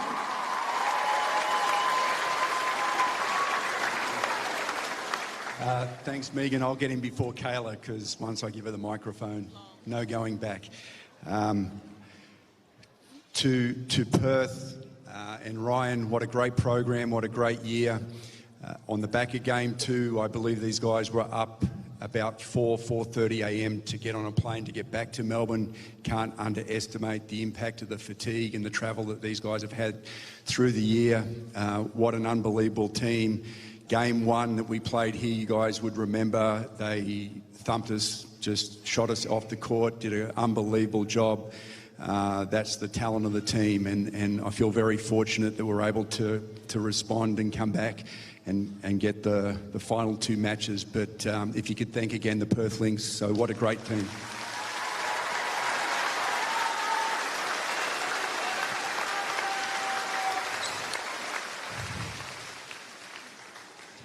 Quickly, because I know that Kayla will thank people, I'd like to personally thank the board of the Melbourne Boomers. You've been a wonderful group here for quite a long time as we rebuilt the club, and I hope this is a just reward for you.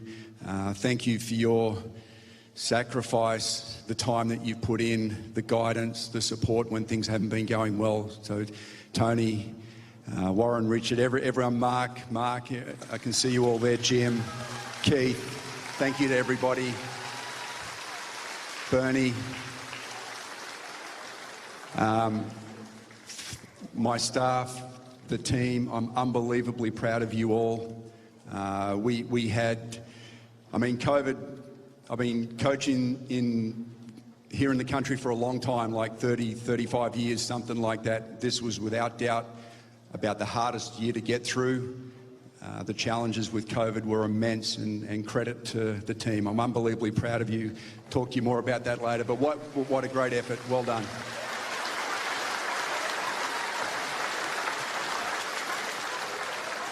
And finally, to my beautiful wife, Renee, my daughter, Rain,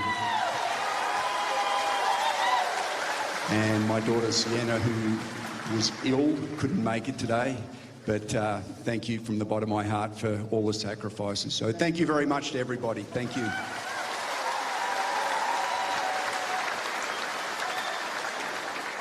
Well, I won't be long, but I just want to echo what Guy and LA have said to you guys. The resilience you have shown and what you had to endure this season was unreal, and you guys are all massive legends for getting that done so that the league could go ahead as it did.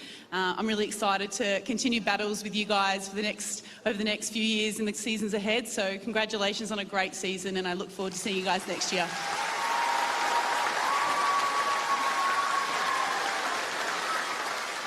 To Tony and the board, thank you.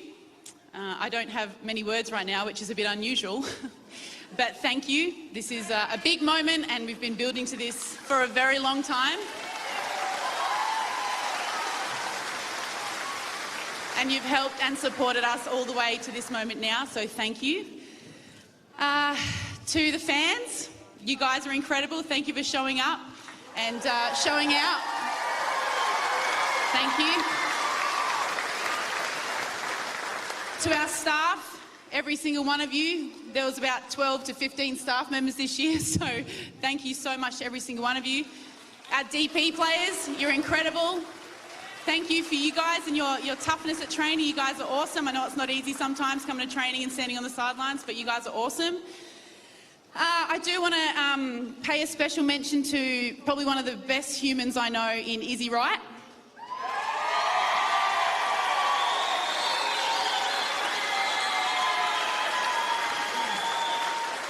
I met Izzy in 2014. We played a season for the Hobart Chargers together and have been really pretty good mates ever since. And tonight was her very last basketball game.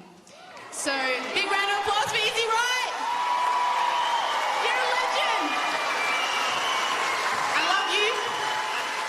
And we will be carrying you off the floor tonight. We will be carrying you out. And lastly, to my girls, my warrior women. I really couldn't have asked for a better group of women to have this journey with this season. You're all amazing. I love you. Let's get lit.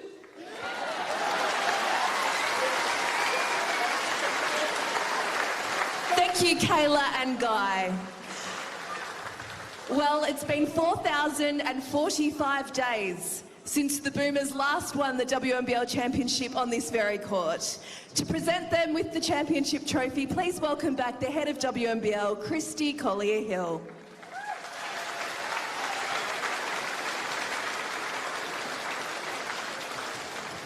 And we present to you the WNBL 2021-22 WNBL champions, the Deakin Melbourne Boomers.